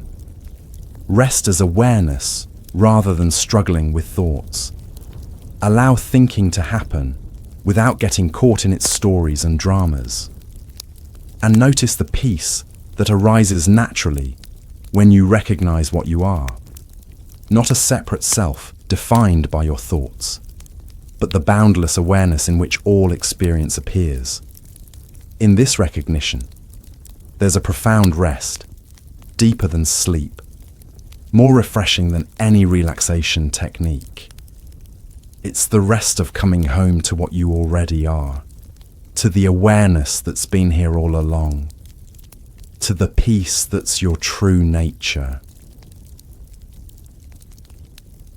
Zen Buddhism offers a beautiful koan, or teaching riddle, that points to this restful nature of awareness. What is your original face before your parents were born? This isn't asking about physical appearance or ancestry.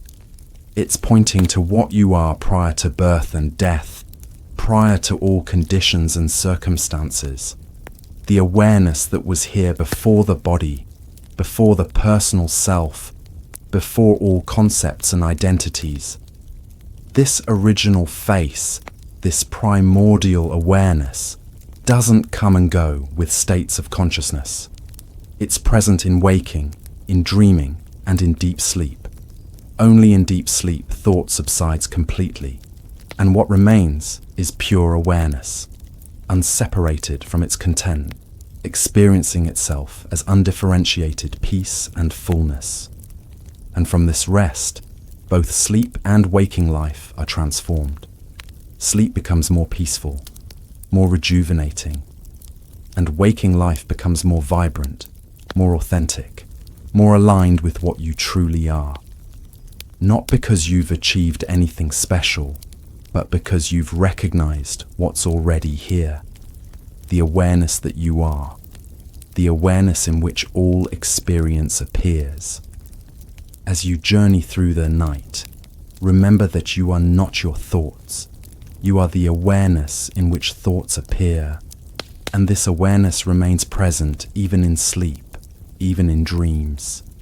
It's the constant, unchanging presence in which all states of consciousness come and go. So rest in this awareness, this beingness, that's your true nature. Allow the body to sleep, allow the mind to quiet, but remain as the awareness that you are, peaceful, present, undisturbed by the changing states of consciousness. There's a Zen story about a student who asked his master, "What is the essence of deep sleep?" The master replied, "In deep sleep, the 10,000 things return to their source. The witness and the witnessed become one." The student asked, "And where do they go?" The master simply closed his eyes and sat in silence. This wordless response points to something beyond concepts, that in deep sleep, the subject-object division dissolves. The awareness that you are remains, but without distinction between observer and observed. It's a taste of your true nature, of non-dual being, experienced every night but typically overlooked because there's no conscious recognition of it. But tonight, as you drift into sleep, you can do so with a different quality of attention. Not trying to stay awake or maintain consciousness, but simply recognizing the awareness that remains present through all states. And with this recognition, sleep can become not just a period of rest for the body and mind, but a return to your source, to the boundless awareness that you are. And when you wake in the morning, bring this same recognition with you into your day. Notice the awareness that's present in every experience, the awareness that doesn't come and go with thoughts or emotions or activities. It's always here, always now, always what you are beneath all the layers of identification and belief. This is the profound gift of Zen Buddhism, not a new belief or concept, but a direct pointing to what you already are, to the awareness that's been here all along, to the peace that's your true nature. It's as simple and as profound as recognizing the awareness that you are, the awareness in which all experience appears. There's a famous Zen story that speaks to this simplicity. A monk asked Master Joshu, "What is the meaning of Zen?" Joshu replied, "The cypress tree in the courtyard." The monk, confused, asked, "Aren't you talking about objective reality?" Joshu said, "No, I'm not talking about objective reality." "Then what is the meaning of Zen?" The monk persisted. Joshu again replied, "The cypress tree in the courtyard." What Joshu was pointing to is that Zen isn't about philosophical concepts or special states. It's about direct experience, the cypress tree as it is, not as we think about it. It's about recognizing the awareness in which the cypress tree appears, the awareness that you are. And from this recognition, your entire life is transformed. Not because your circumstances necessarily change, but because your relationship to your circumstances fundamentally shifts. You no longer experience yourself as a separate self, struggling to survive in a threatening world, but as awareness itself, expressing and experiencing its infinite nature through this particular human form. This shift is the heart of spiritual awakening, not a special state or experience, but a fundamental recognition of what you already are, what you've always been. It's like coming home to yourself, to the peace and freedom that are your birthright, to the awareness that's the very essence of your being.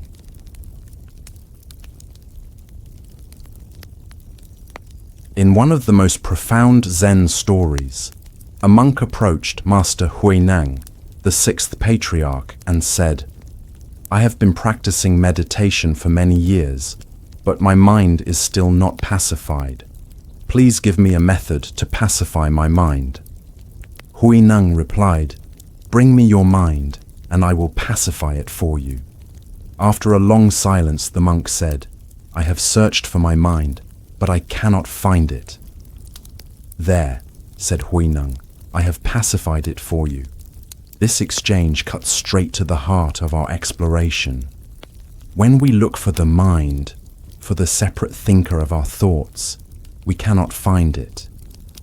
And in that recognition, peace naturally arises, not because the mind has been controlled or silenced, but because we've seen through the illusion of a separate self that needs to be pacified. So as you drift into sleep, let go of all effort and struggle. Let go of trying to control your thoughts or achieve a special state. Simply rest as the awareness that you already are, the awareness in which all states come and go. And from this effortless resting, a natural peace arises, the peace of coming home to what you've always been, to the awareness that's your true nature.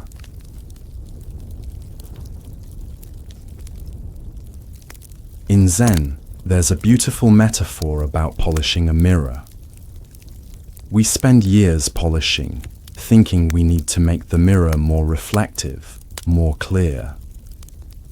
But one day we realized there was never any dust on the mirror. What we thought was dust was actually part of the reflection.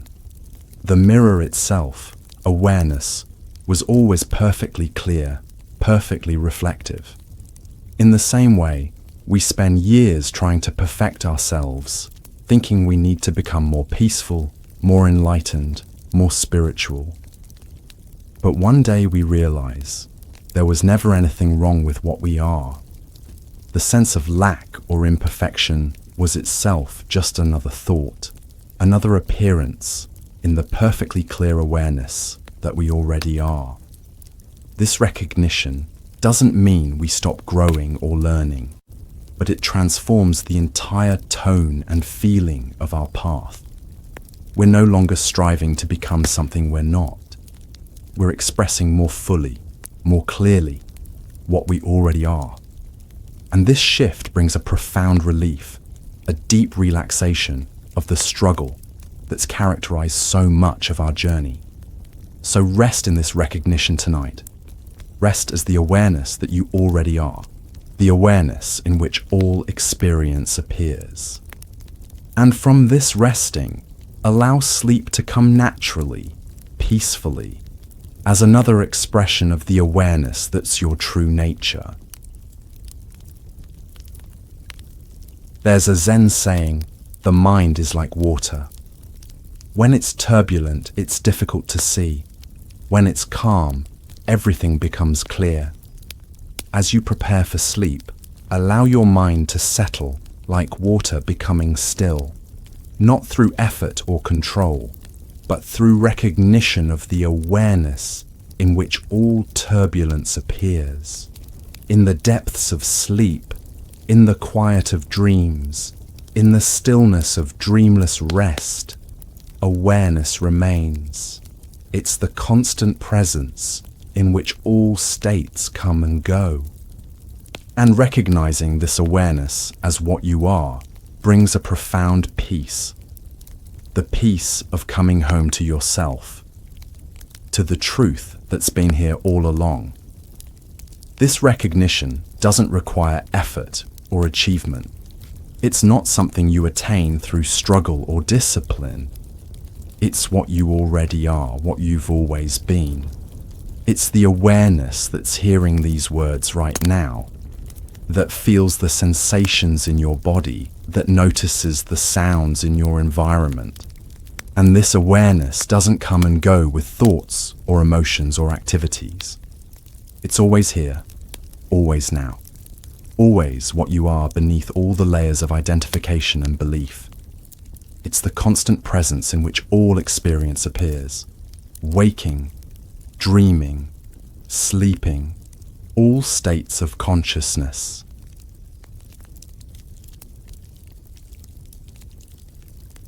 There's a profound Zen koan that points to this ever-present nature of awareness. Show me your face before you were born. This isn't asking about physical appearance or past lives. It's pointing to the awareness that transcends birth and death. That's always here, regardless of the changing states of the body and mind. So as you rest tonight, let go of all effort and struggle. Let go of trying to control your thoughts or achieve a special state. Simply rest as the awareness that you already are, the awareness in which all states come and go.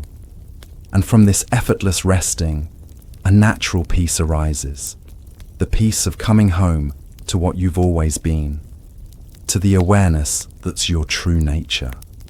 The Buddha described this peace as nirvana, not a distant heaven or special state, but the natural peace that arises when we no longer resist what is, when we recognize what we truly are, beneath all the layers of conditioning and belief. It's available right now, in this very moment. It doesn't require special circumstances or achievements. It only requires recognizing what you already are, the awareness that's been here all along, hidden in plain sight. So rest in this recognition tonight. Rest as the awareness that you already are, the awareness in which all experience appears. And from this resting, allow sleep to come naturally, peacefully, as another expression of the awareness that's your true nature.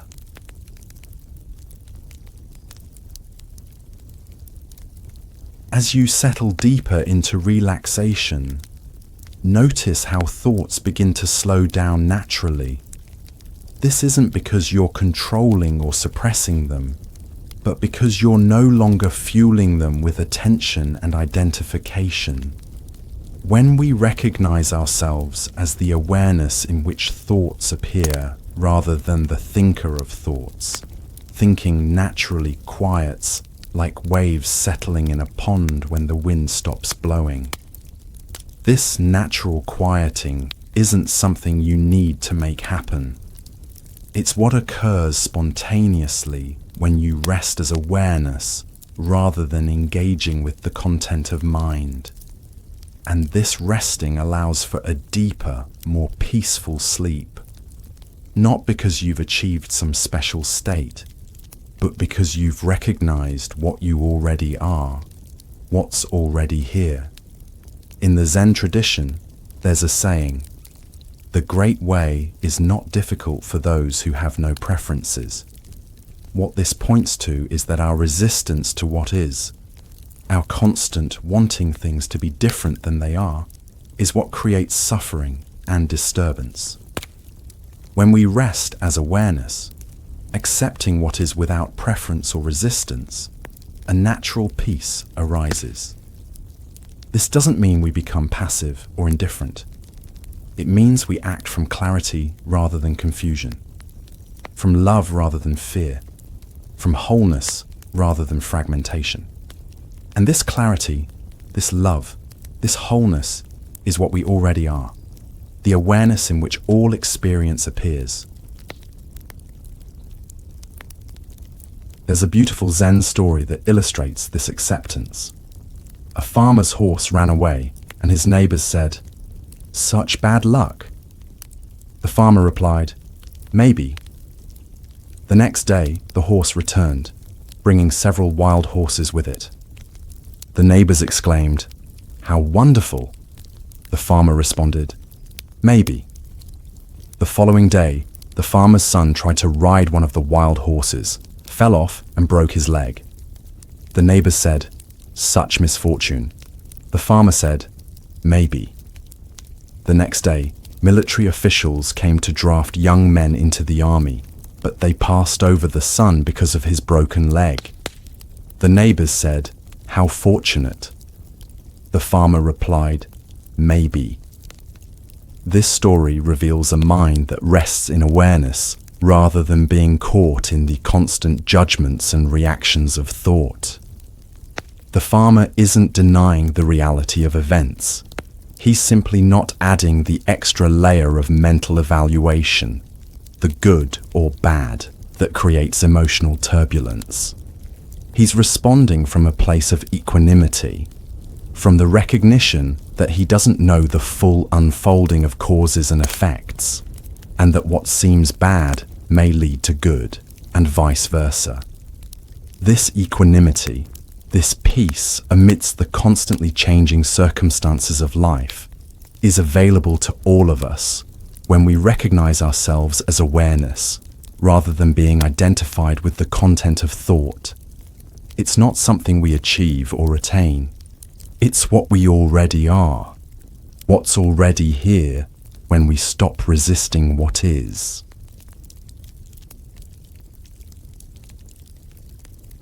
As you continue to relax and prepare for sleep, allow this recognition to deepen. Notice that even as the body becomes heavy and still, even as thoughts slow down and become more dreamlike, awareness remains. It's the constant presence in which all states of consciousness arise and pass. It doesn't require effort to maintain. It's what you are, your very essence. There's a famous Zen question. What is your original face before your parents were born? This enigmatic query isn't asking about physical appearance or ancestry. It's pointing to what you are prior to birth and death, prior to all conditions and circumstances. The awareness that has no beginning or end, that's present now as the knowing of these words. As sleep approaches, you might notice that the boundary between wakefulness and sleep becomes blurry. Thoughts may become more dreamlike, less coherent. The sense of the body might begin to dissolve. But throughout this transition, awareness remains. It's the context in which all these changes appear, the knowing presence that doesn't itself change. This is a beautiful opportunity to recognize that awareness isn't dependent on the waking state. It doesn't disappear in sleep or in dreams.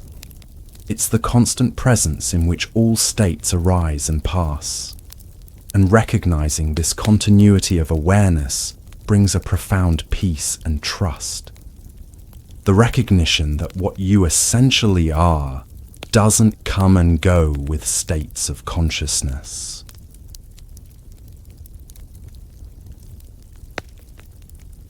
In the Zen tradition, there's a practice called sleeping meditation or dream yoga. It's not about staying awake during sleep or controlling your dreams. It's about recognizing the awareness that continues through all states, waking, dreaming, and deep sleep.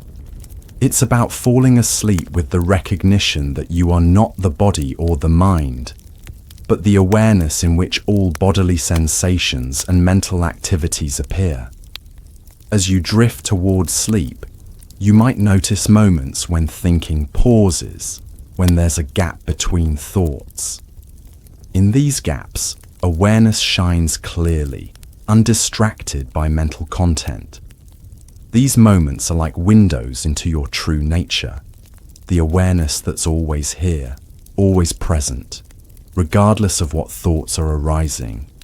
You can rest in these gaps, not trying to prolong them or create more of them, but simply recognizing the awareness that's revealed when thinking temporarily subsides. And from this recognition, sleep can arrive naturally, peacefully, as another expression of the awareness that you are.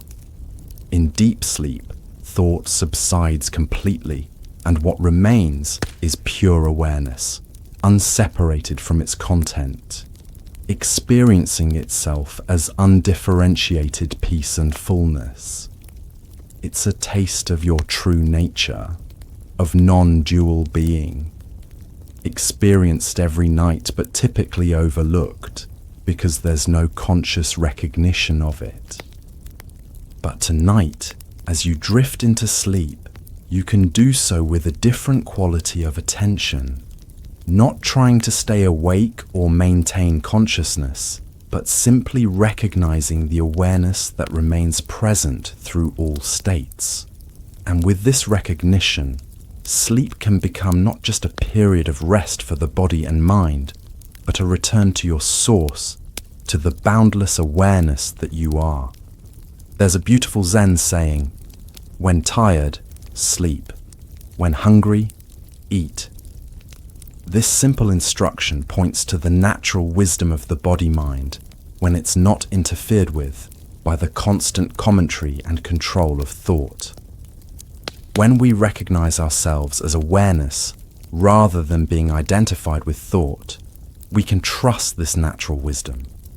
We can allow sleep to come when it's needed, without resistance or effort.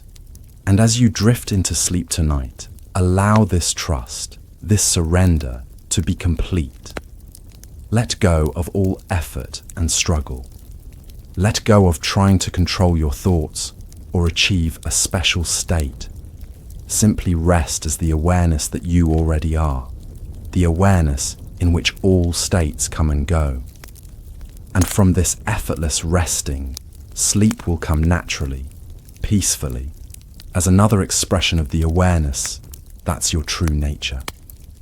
So as the body relaxes and the mind quiets, remain as the awareness that you are, peaceful, present, undisturbed by the changing states of consciousness. And from this peaceful presence, allow sleep to embrace you, knowing that what you truly are remains present even in the depths of sleep.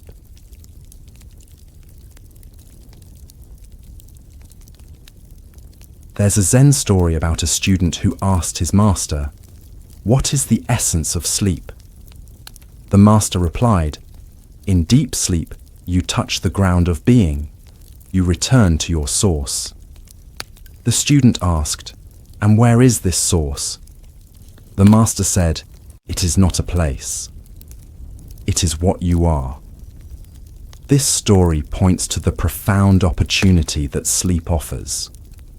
The opportunity to recognize our true nature beyond the limitations of the waking state, beyond the identification with thought and self-concept. In deep sleep, the sense of a separate self dissolves, and what remains is pure being, pure awareness, experiencing itself without division or separation. And as you drift into this state of pure being tonight, know that you're not losing consciousness or awareness. You're simply experiencing it in its most fundamental, undifferentiated form, as the ground of being, the source of all experience, the awareness that you are. So rest in this recognition tonight. Rest as the awareness that you already are. the awareness in which all experience appears. And from this resting, allow sleep to come naturally, peacefully, as another expression of the awareness that's your true nature.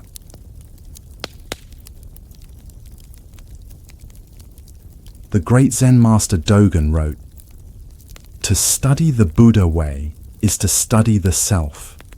To study the self is to forget the self. To forget the self is to be enlightened by all things." This profound teaching points to the path of recognition, first turning attention toward the self, then recognizing that what we took to be a separate, solid self is actually empty of inherent existence, and finally realizing that we are not separate from all things, that the same awareness looks out through our eyes as through the eyes of all beings.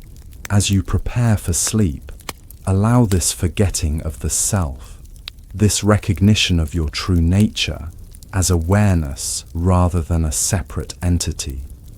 Allow the boundaries of the separate self to dissolve and rest as the boundless awareness that you are. In this boundless awareness, there's no inside or outside, no self or other, no here or there. There's just this, the seamless whole of experience, appearing and disappearing within the vast space of awareness. And this recognition brings a profound peace, a deep relaxation of the struggle to maintain a separate self, to protect and defend an identity that was never really separate in the first place. So, as you drift into sleep tonight, allow this relaxation to be complete. Let go of all boundaries, all definitions, all limitations. Rest as the boundless awareness that you are, the awareness in which all experience appears and disappears. And from this boundless resting, sleep will come naturally, peacefully, as another expression of the awareness that's your true nature.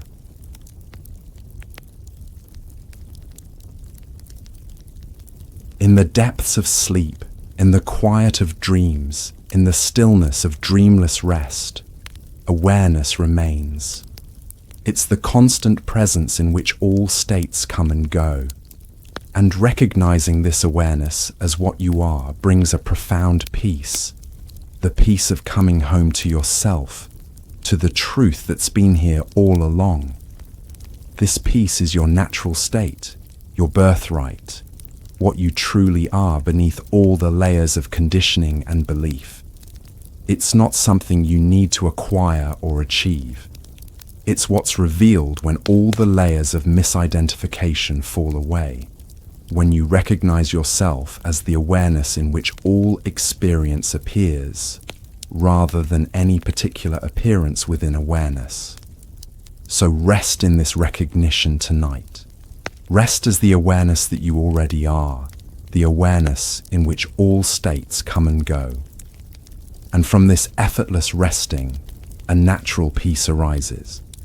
The peace of coming home to what you've always been, to the awareness that's your true nature. And as you drift deeper into sleep, allow this recognition to remain.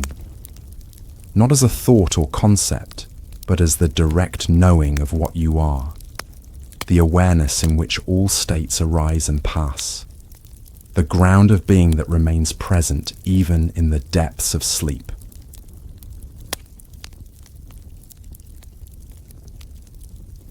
As we settle deeper into our exploration of the mind, let's examine the fundamental Zen insight about thoughts and the observer. You know, there's a powerful Zen story that speaks directly to this question of who's thinking your thoughts. It's about a young monk named Huiko who approached the great master Bodhidharma after sitting outside his cave for days in the bitter snow, seeking teaching. When Bodhidharma finally acknowledged him, Huiko said, "My mind is not at peace. Please pacify it for me." Bodhidharma looked at him directly and replied, "Bring me your mind, and I will pacify it." After some time, Huiko returned and said, "I have searched for my mind, but I cannot find it." To which Bodhidharma responded, "There, I have pacified it for you."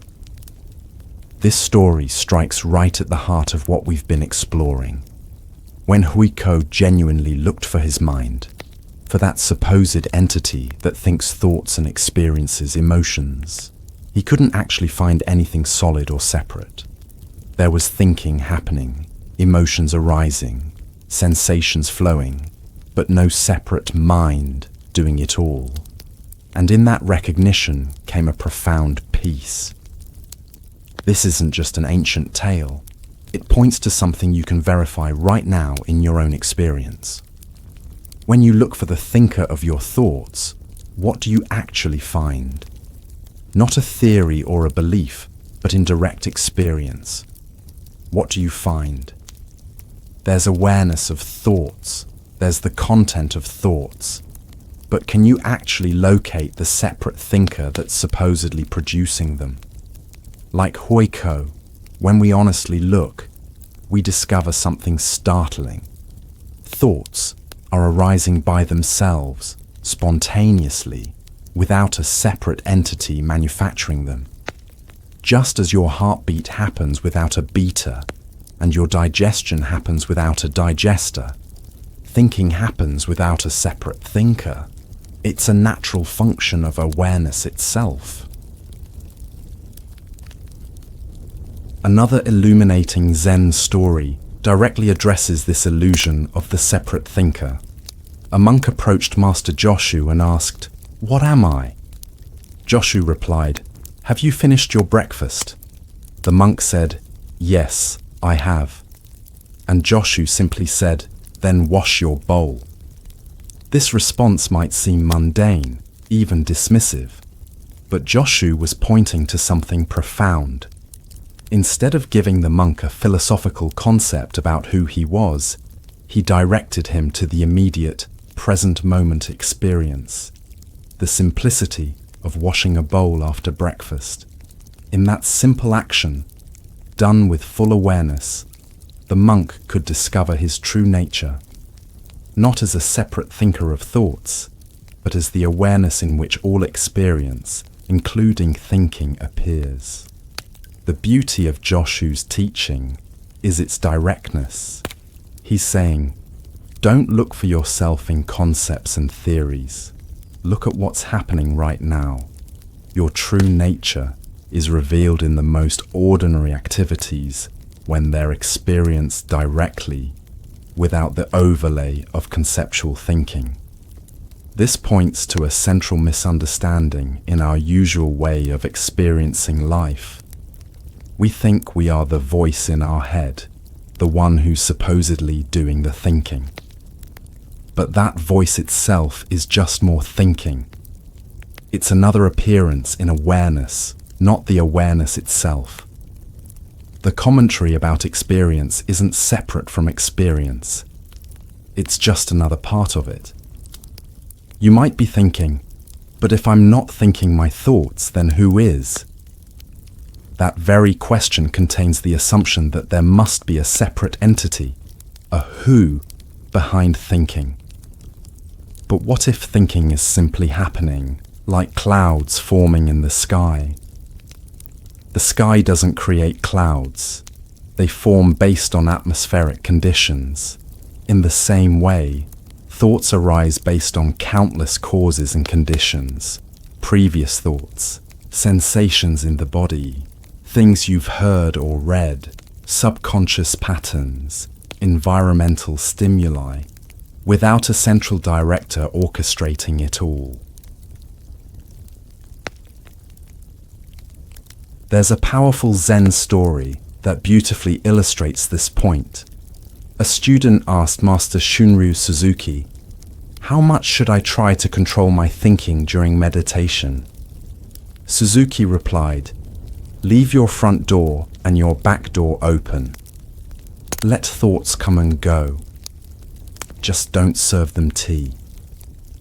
This simple story contains profound wisdom. about our relationship with thoughts. Suzuki isn't saying we should try to stop thoughts or control them. That would be like trying to stop the ocean from forming waves. He's suggesting something much more radical.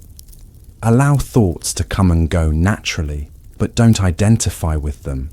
Don't get involved with them. Don't serve them tea.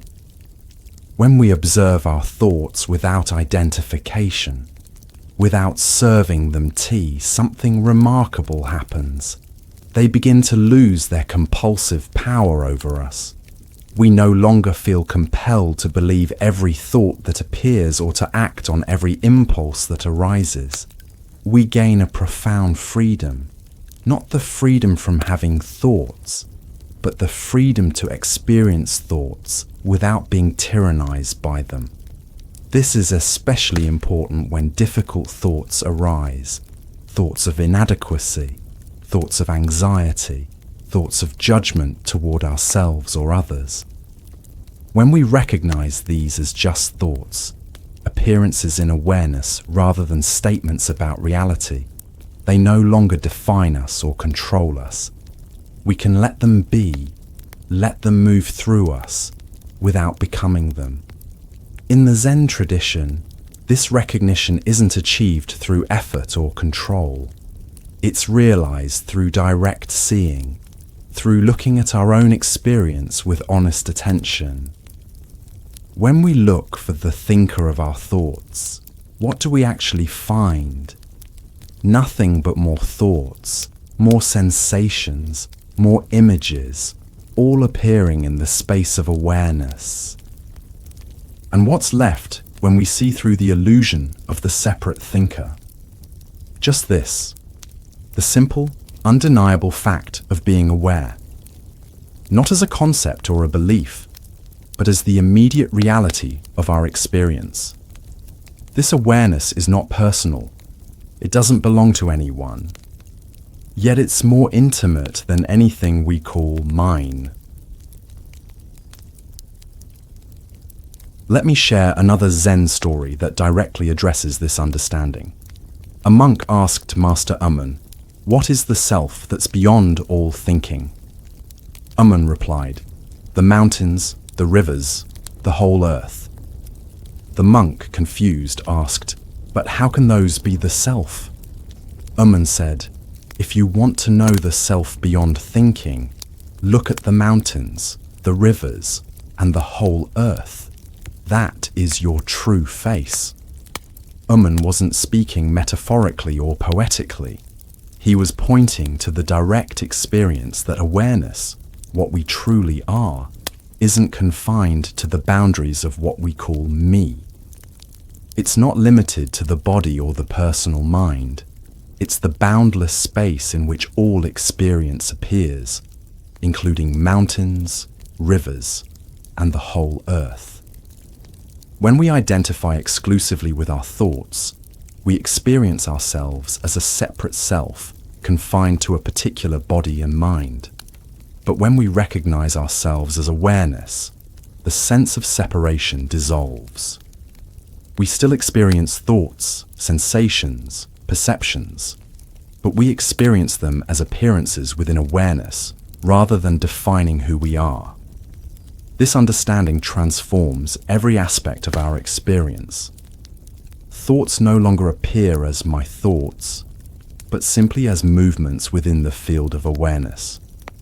Emotions no longer define who we are, but are seen as temporary energetic expressions arising and passing. Even the body is experienced not as a separate object, but as a constellation of sensations appearing in awareness. And this recognition isn't a special state or experience. It's what's already here, what's always been here. It's the awareness that feels the sensations in your body, that hears the sounds in your environment. It's not something to achieve or attain. It's what you already are, beneath all the layers of thought and self-concept.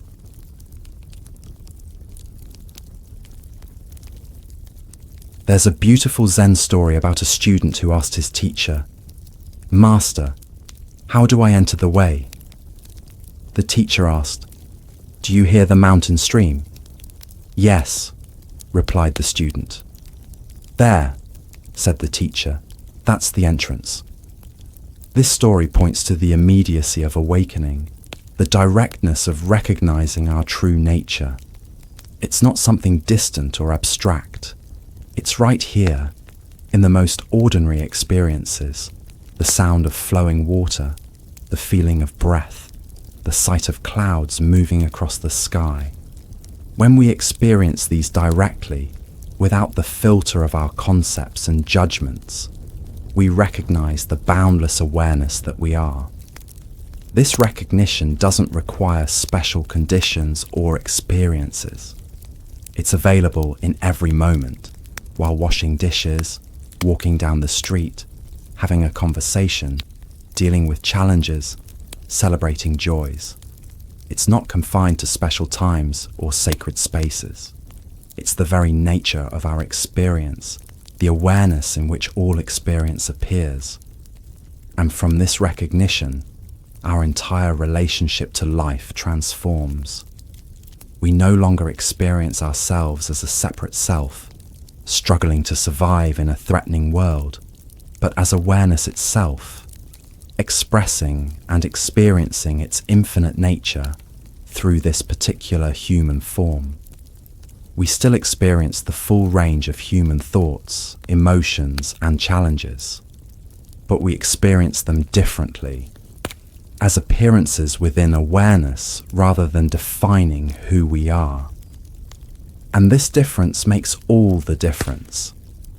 It's the difference between suffering and peace, between struggle and ease, between isolation and connection.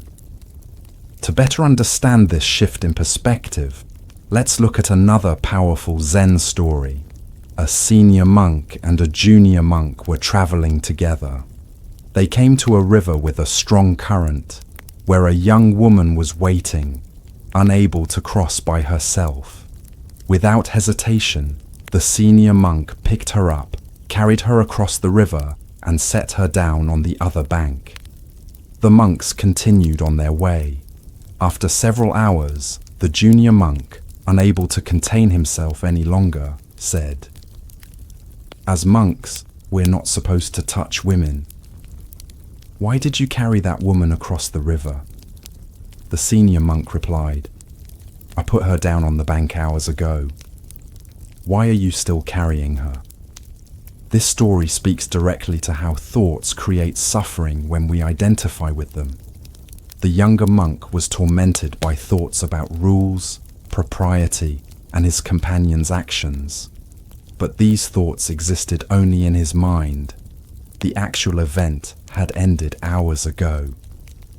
The older monk responded directly to the needs of the situation and then let it go completely. This is the freedom that comes from recognizing we are not our thoughts.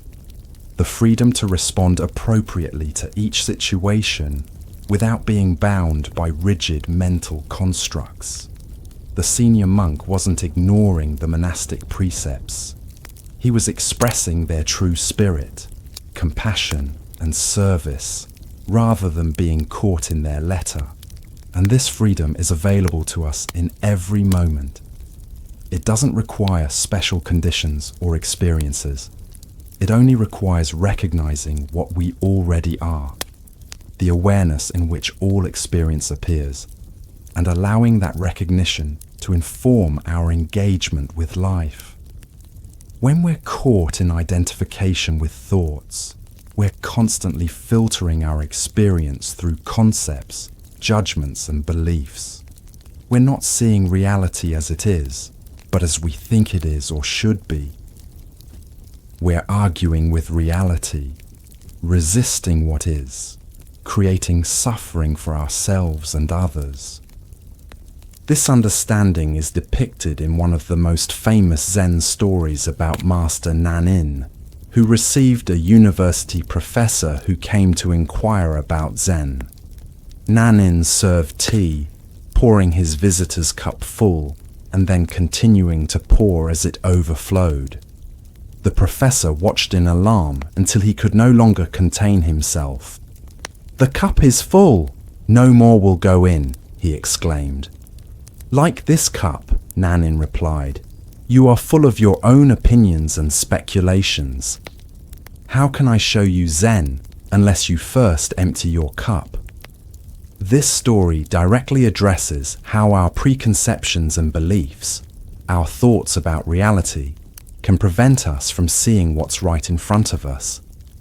When our minds are filled with fixed ideas, theories, and opinions, there's no space for direct seeing, for the immediate recognition of our true nature. Emptying the cup doesn't mean getting rid of all thoughts or becoming blank-minded. It means recognizing thoughts as just thoughts, not truths, not reality, not who we are. It means creating space around our beliefs and opinions, holding them lightly rather than gripping them tightly as if our identity depended on them. And from this spaciousness, this emptiness, a new kind of seeing becomes possible. Not the conceptual understanding of the thinking mind, but the direct recognition of awareness itself, of what we are prior to all thoughts and beliefs. In the Buddhist tradition, this is often referred to as beginner's mind, a mind that's fresh, open, receptive, not limited by preconceptions and habitual patterns.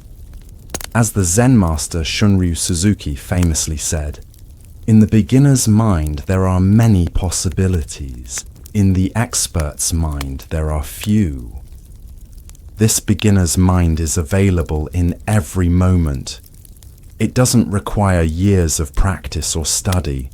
It only requires a willingness to let go of what we think we know and to look directly at what's here, at the awareness that we are beneath all the layers of thought and self-concept.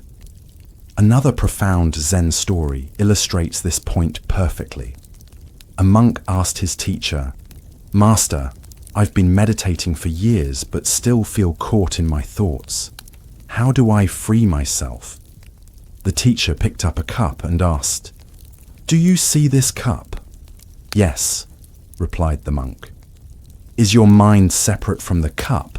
asked the teacher. As the monk pondered this question, the teacher suddenly dropped the cup, shattering it on the floor. The monk gasped. "Where is your mind now?" asked the teacher. In that moment, the monk experienced a profound awakening. When the cup shattered, his thinking mind stopped momentarily. In that gap between thoughts, he recognized his true nature, the awareness that's always present, always here, regardless of what thoughts are arising. This story points to a simple but profound truth. Our true nature is revealed in the gaps between thoughts. In those moments of mental silence, when we're startled, when we're absorbed in beauty, when we're fully engaged in an activity, the thinking mind momentarily stops, and our essential nature as awareness shines through unobstructed. These gaps happen naturally throughout our day, but we typically overlook them because we're so identified with the content of our experience. But with a slight shift of attention, we can notice these moments of pure awareness. The awareness that's always here, always present, regardless of what thoughts are arising.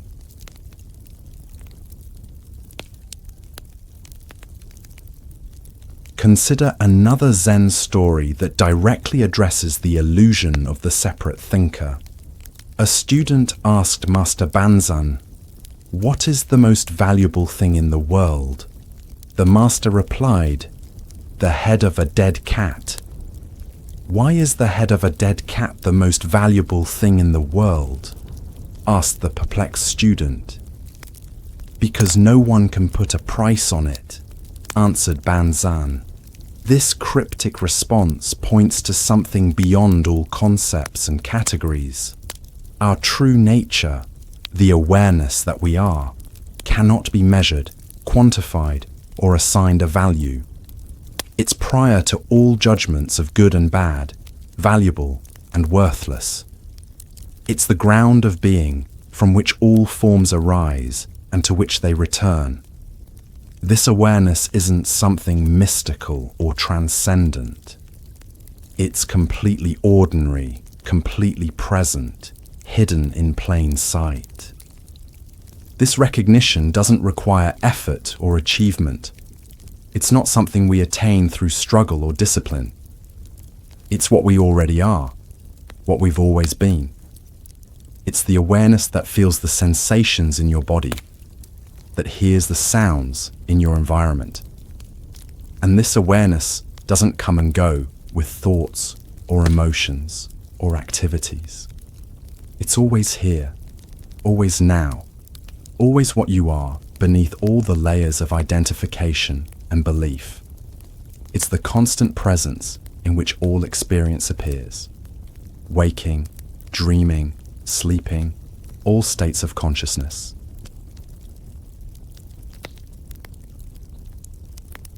There's a powerful Zen story that speaks directly to this ever-present awareness.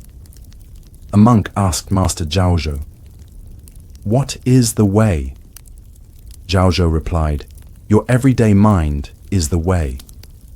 The monk, confused, asked, "Then how do I approach it?" "The more you try to approach it, the further away you get," answered Zhaozhou. "But if I don't try, how will I know it's the way?" persisted the monk. Zhaozhou replied, "The way doesn't belong to knowing or not knowing. Knowing is delusion, not knowing is blankness. If you truly reach the genuine way, it's like vast space, completely clear. How can you use right and wrong to argue about it?" This story points to the immediate presence of our true nature, not as something to be achieved or attained, but as what we already are, beneath all our efforts to become something else. The everyday mind Zhaozhou mentions isn't the thinking mind, the voice in our head. It's the awareness in which all thoughts, all experiences appear. And this awareness isn't something we find through effort or striving. In fact, as Zhaozhou points out, the more we try to approach it as an object of knowledge, the further away we get from recognizing it as the subject of all experience, as what we already are. This recognition isn't about achieving a special state or experience. It's about seeing what's already the case, what's been here all along, hidden in plain sight. It's like the fish finally noticing the water it's been swimming in its entire life.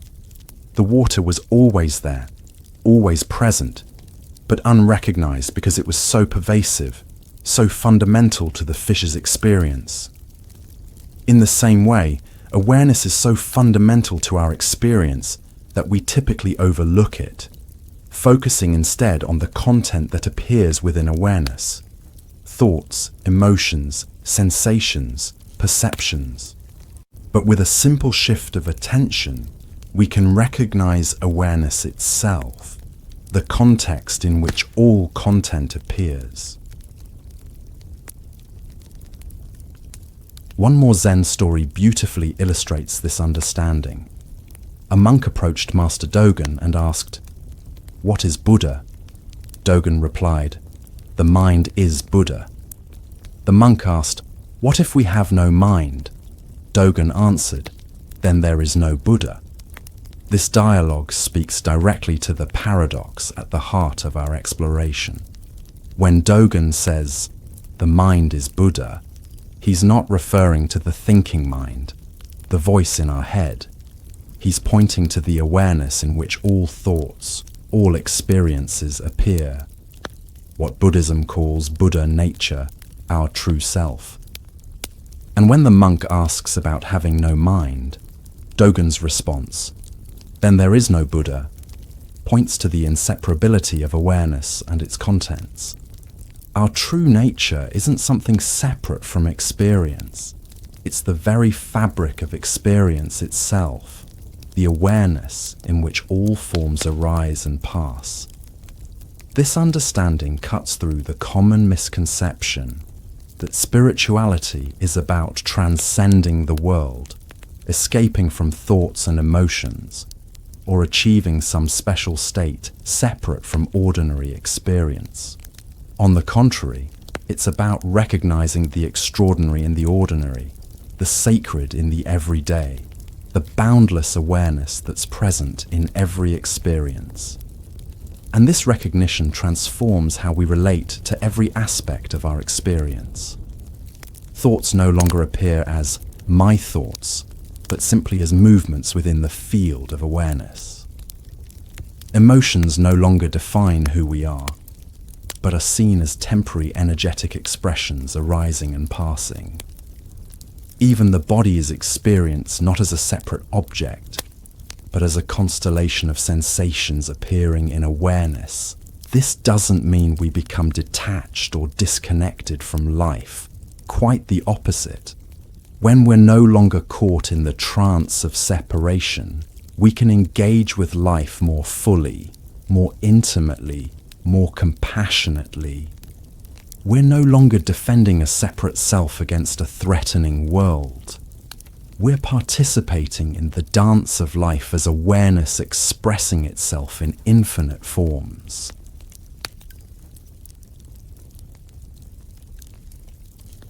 Let's examine another illuminating Zen story.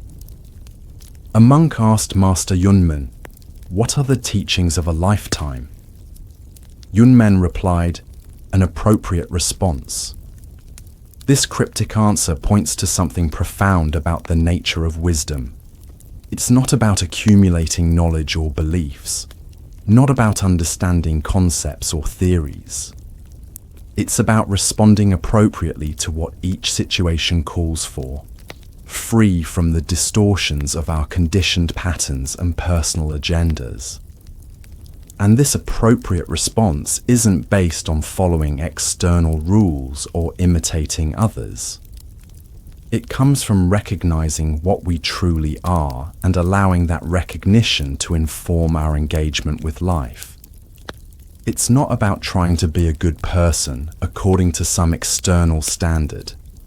It's about expressing our true nature, which naturally manifests as kindness, compassion, and appropriate response. This understanding transforms how we relate to our path of growth and development. When we're identified with the separate self, spiritual practice can become another form of self-improvement, another attempt to fix or complete ourselves. We practice in order to become more peaceful, more enlightened, more spiritual, reinforcing the very sense of lack and separation that causes suffering in the first place. But from the perspective of non-duality, of recognizing ourselves as awareness, practice takes on a different meaning. It's not about becoming something we're not. It's about recognizing what we already are and allowing the obstructions to that recognition to naturally dissolve. It's like the sun that's always shining above the clouds. The sun doesn't need to become more sunny or more present. It's already fully here, fully radiant. Practice is about allowing the clouds to disperse so that the sun's natural radiance can shine through unobstructed. Consider one final Zen story that directly addresses this understanding. A monk asked Master Dogen, "I've been studying Zen for many years but still feel caught in duality. How do I transcend the separation between self and other?" Dogen replied, "Study the self." "I've been studying the self for years," protested the monk. "Then study forgetting the self," said Dogen. The monk asked, "What does it mean to forget the self?" Dogen answered, "To forget the self is to be enlightened by all things. When you are enlightened by all things, your body and mind, as well as the bodies and minds of others, drop away. No trace of enlightenment remains, and this no trace continues endlessly. This dialogue goes to the heart of our exploration. Studying the self means investigating our experience directly, looking for this separate self we believe ourselves to be. And when we look honestly, we discover, like Hui Ko at the beginning of our journey, that this separate self cannot be found. There's thinking happening, emotions arising, sensations flowing, but no separate entity doing it all. Forgetting the self doesn't mean becoming blank or mindless. It means recognizing that there's no separate self to begin with, that what we truly are is the boundless awareness in which all experience appears. And in this recognition, the sense of separation between self and other naturally dissolves. We see that the same awareness that's looking out through our eyes is also the awareness in which the entire world appears. There's no inside or outside to awareness. It's all one seamless whole. And this recognition isn't a one-time event after which everything is magically transformed.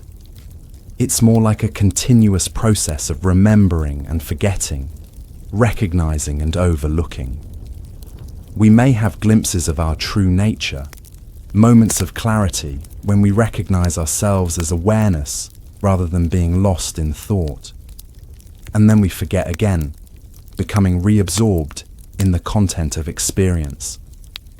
But each recognition makes the next one more likely, more accessible. We begin to develop a kind of muscle memory for recognizing awareness.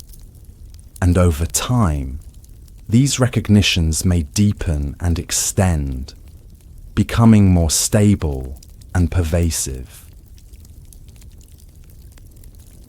Let's consider how this understanding would transform our everyday experience. Imagine you're caught in a traffic jam, running late for an important meeting. Typically, this might trigger a cascade of stressful thoughts. This is terrible. Why does this always happen to me? My boss is going to be angry.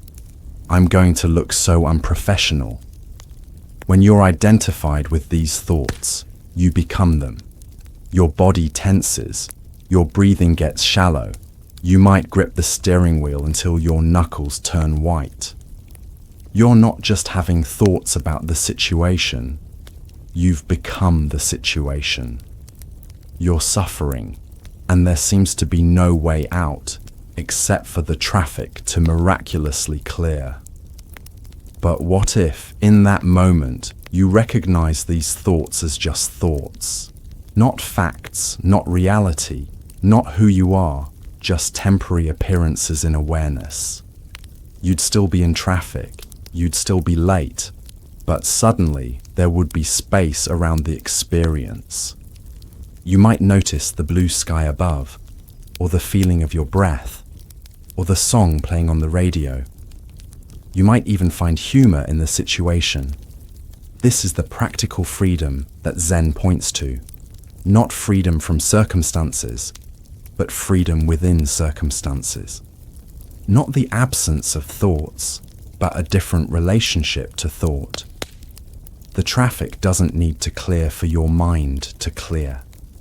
Your meeting doesn't need to be rescheduled for you to find peace, because the peace was never dependent on external conditions. It's the very nature of the awareness you already are.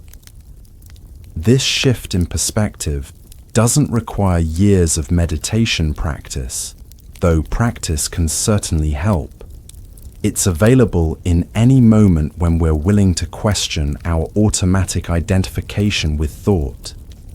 And it applies to every aspect of life, from traffic jams to relationship conflicts, from work stress to existential questions. Consider another common scenario, a disagreement with a loved one. When we're identified with our thoughts about the situation, we become our position. We defend it fiercely. We see the other person as wrong, stubborn, unreasonable. We're caught in the drama of right and wrong, win and lose. But what if, in the midst of that conflict, we recognized our thoughts as just thoughts? Not facts, not reality, not who we are, just temporary appearances in awareness. We'd still have our perspective. We'd still communicate our needs and boundaries, but we wouldn't be completely identified with our position. We'd have space to listen, to understand, to respond, rather than react. This doesn't mean we become passive or indifferent. It means we engage from a place of clarity rather than confusion, from connection rather than separation. And from this place, creative solutions often emerge that weren't visible from the narrow perspective of thought identification. Or consider how this understanding would transform our relationship to difficult emotions. When we're identified with our thoughts about an emotion, this is terrible, I shouldn't feel this way, there must be something wrong with me.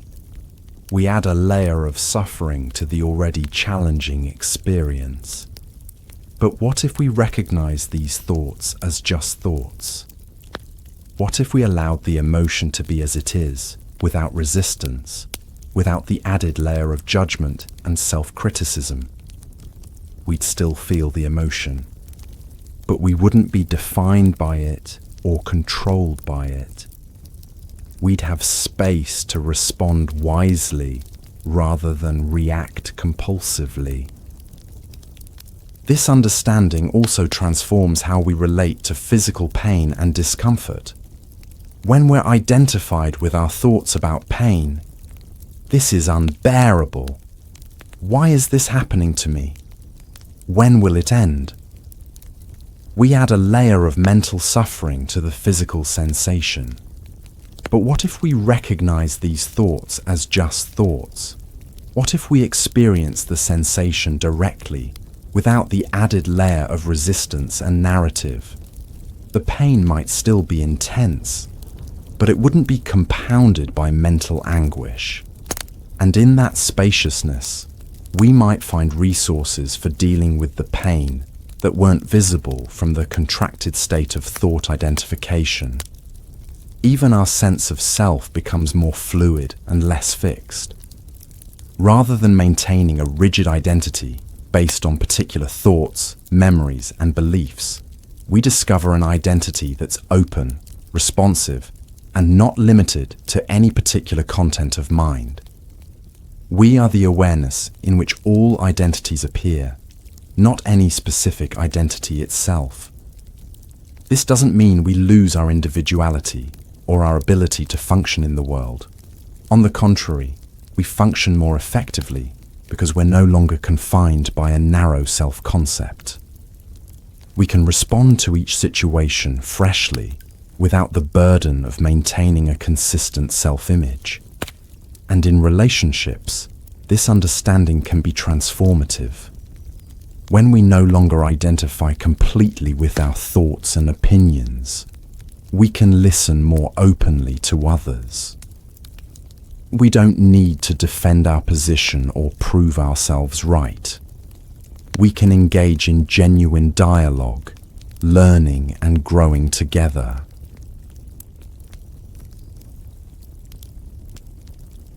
So as we journey deeper into sleep tonight, let's return to our central question. If you're not your thoughts, who's thinking them? The direct, non-conceptual answer is that there is no separate thinker. There's just thought arising in awareness, like waves in the ocean, like clouds in the sky. The belief in a separate thinker is itself just another thought, another appearance in awareness. When we recognize this, a natural freedom arises. The freedom to experience thoughts without being tyrannized by them. We can let thinking happen without believing and reacting to every thought that appears. We can rest as the awareness in which thoughts arise and pass, neither suppressing them nor being controlled by them. And from this recognition, our entire relationship to life transforms. We no longer experience ourselves as a separate self struggling to survive in a threatening world, but as awareness itself, expressing and experiencing its infinite nature through this particular human form. We still experience the full range of human thoughts, emotions, and challenges, but we experience them differently, as appearances within awareness rather than defining who we are. And this difference makes all the difference. It's the difference between suffering and peace, between struggle and ease, between isolation and connection. And this shift is available right now, in this very moment. It doesn't require special conditions or experiences. It only requires a willingness to look directly at the nature of awareness itself, to recognize what you already are beneath all the layers of thought and self-concept. So let's take a moment to simply rest as awareness, to notice what's already here but typically overlooked in our absorption with the content of experience. Notice the awareness that feels the sensations in your body, that hears the sounds in your environment. Notice that this awareness isn't located anywhere specific. It has no boundaries, no edges, no center or periphery. It's just this open, boundless presence in which all experience appears. And notice that this awareness doesn't require effort or struggle. It's effortlessly present, effortlessly aware. You don't have to try to be aware. You are awareness. It's what you already are, beneath all the layers of identification and belief. This recognition is the heart of Zen Buddhism, not as a philosophy to believe in or a teaching to understand, but as a direct seeing of what's already the case. It's as simple and as profound as recognizing the awareness that you are, the awareness in which all experience appears.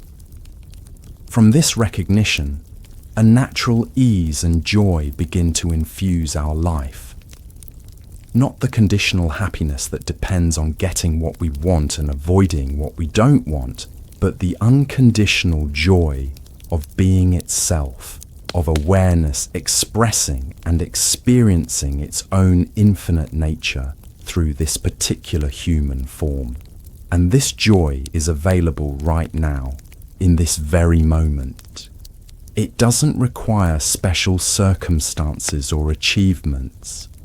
It only requires recognizing what you already are, the awareness that's been here all along, hidden in plain sight. So as you drift into sleep tonight, allow this recognition to be your companion. Rest as awareness rather than struggling with thoughts. Allow thinking to happen without getting caught in its stories and dramas. And notice the peace that arises naturally when you recognize what you are. Not a separate self defined by your thoughts, but the boundless awareness in which all experience appears. In this recognition, there's a profound rest, deeper than sleep, more refreshing than any relaxation technique. It's the rest of coming home to what you already are, to the awareness that's been here all along, to the peace that's your true nature. And from this rest, both sleep and waking life are transformed. Sleep becomes more peaceful, more rejuvenating, and waking life becomes more vibrant, more authentic, more aligned with what you truly are. Not because you've achieved anything special, but because you've recognized what's already here, the awareness that you are, the awareness in which all experience appears. As you journey through the night, remember that you are not your thoughts. You are the awareness in which thoughts appear. And this awareness remains present even in sleep, even in dreams. It's the constant, unchanging presence in which all states of consciousness come and go. So rest in this awareness, this beingness that's your true nature. Allow the body to sleep. Allow the mind to quiet, but remain as the awareness that you are. Peaceful, present, undisturbed by the changing states of consciousness. And when you wake in the morning, bring this same recognition with you into your day. Notice the awareness that's present in every experience. The awareness that doesn't come and go with thoughts or emotions or activities. It's always here, always now, always what you are beneath all the layers of identification and belief. This profound gift of Zen isn't a new concept, but a direct pointing to what you already are, the awareness that's been here all along, the peace that's your true nature. From this recognition, your entire life transforms, not because circumstances change, but because your relationship to them shifts. You no longer experience yourself as a separate self struggling in a threatening world, but as awareness itself. This is the heart of awakening, not a special state, but recognizing what you've always been. It's coming home to the peace that's your birthright. As you drift into sleep, let go of all effort. Stop trying to control thoughts or achieve special states. Simply rest as awareness itself. From this effortless resting, a natural peace arises. The peace of returning to what you've always been.